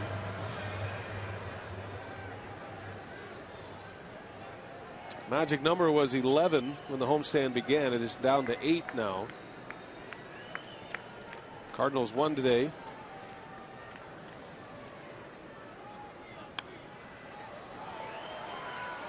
With the theme for the Brewers in the clubhouse, we don't need to worry about the Cardinals. Just win your games. The Brewers don't need Cardinal losses to wrap up a division. They have 13 games remaining.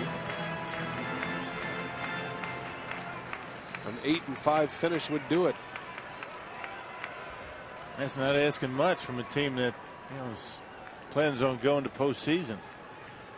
A team that is 25 games over 500. And a team that is playing opponents that are all under 500.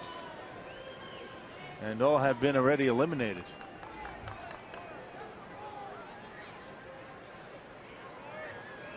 Rafael from Venezuela against the Cuban Yunieski Betancourt.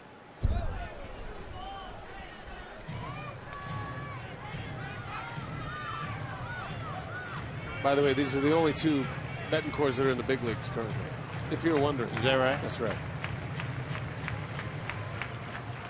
I could see it in your eye, Rock.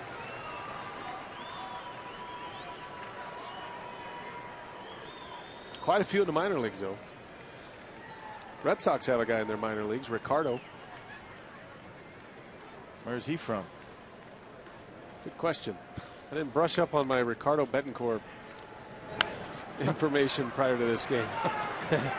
There's Uni into foul territory for out number 2. Brewers down to their last out. And one to forget here tonight. I guess you have to start being a little bit concerned about the offense. And going into Cincinnati, those guys can swing the bats a little bit. Absolutely. And you go into Wrigley Field, you never know what's going to happen offensively in that ballpark. Got to get it going. Every now and again, the offense has to pick up the pitching. In the last couple of days, they've needed that. Brewers are in danger of going 10 consecutive games. And the most runs they've scored in this stretch, 4. They've done that twice. And a 2-1 victory last night. A 3-2 win on Sunday.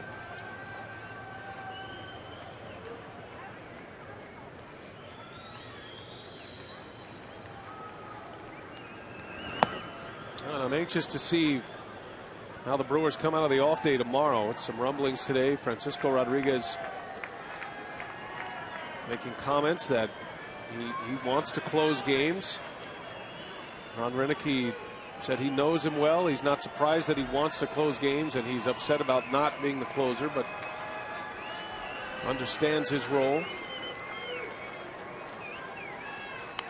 Prince Fielder saying earlier today he didn't think it was likely that he would be returning to Milwaukee. So there's some ancillary discussions going on with a team that's struggling a little bit. It's still a race. Brewers had a 10.5 game lead at one point. It is going to drop to 5.5 with a loss tonight. Well, they've been resilient all year. They have. Don't snap out of this.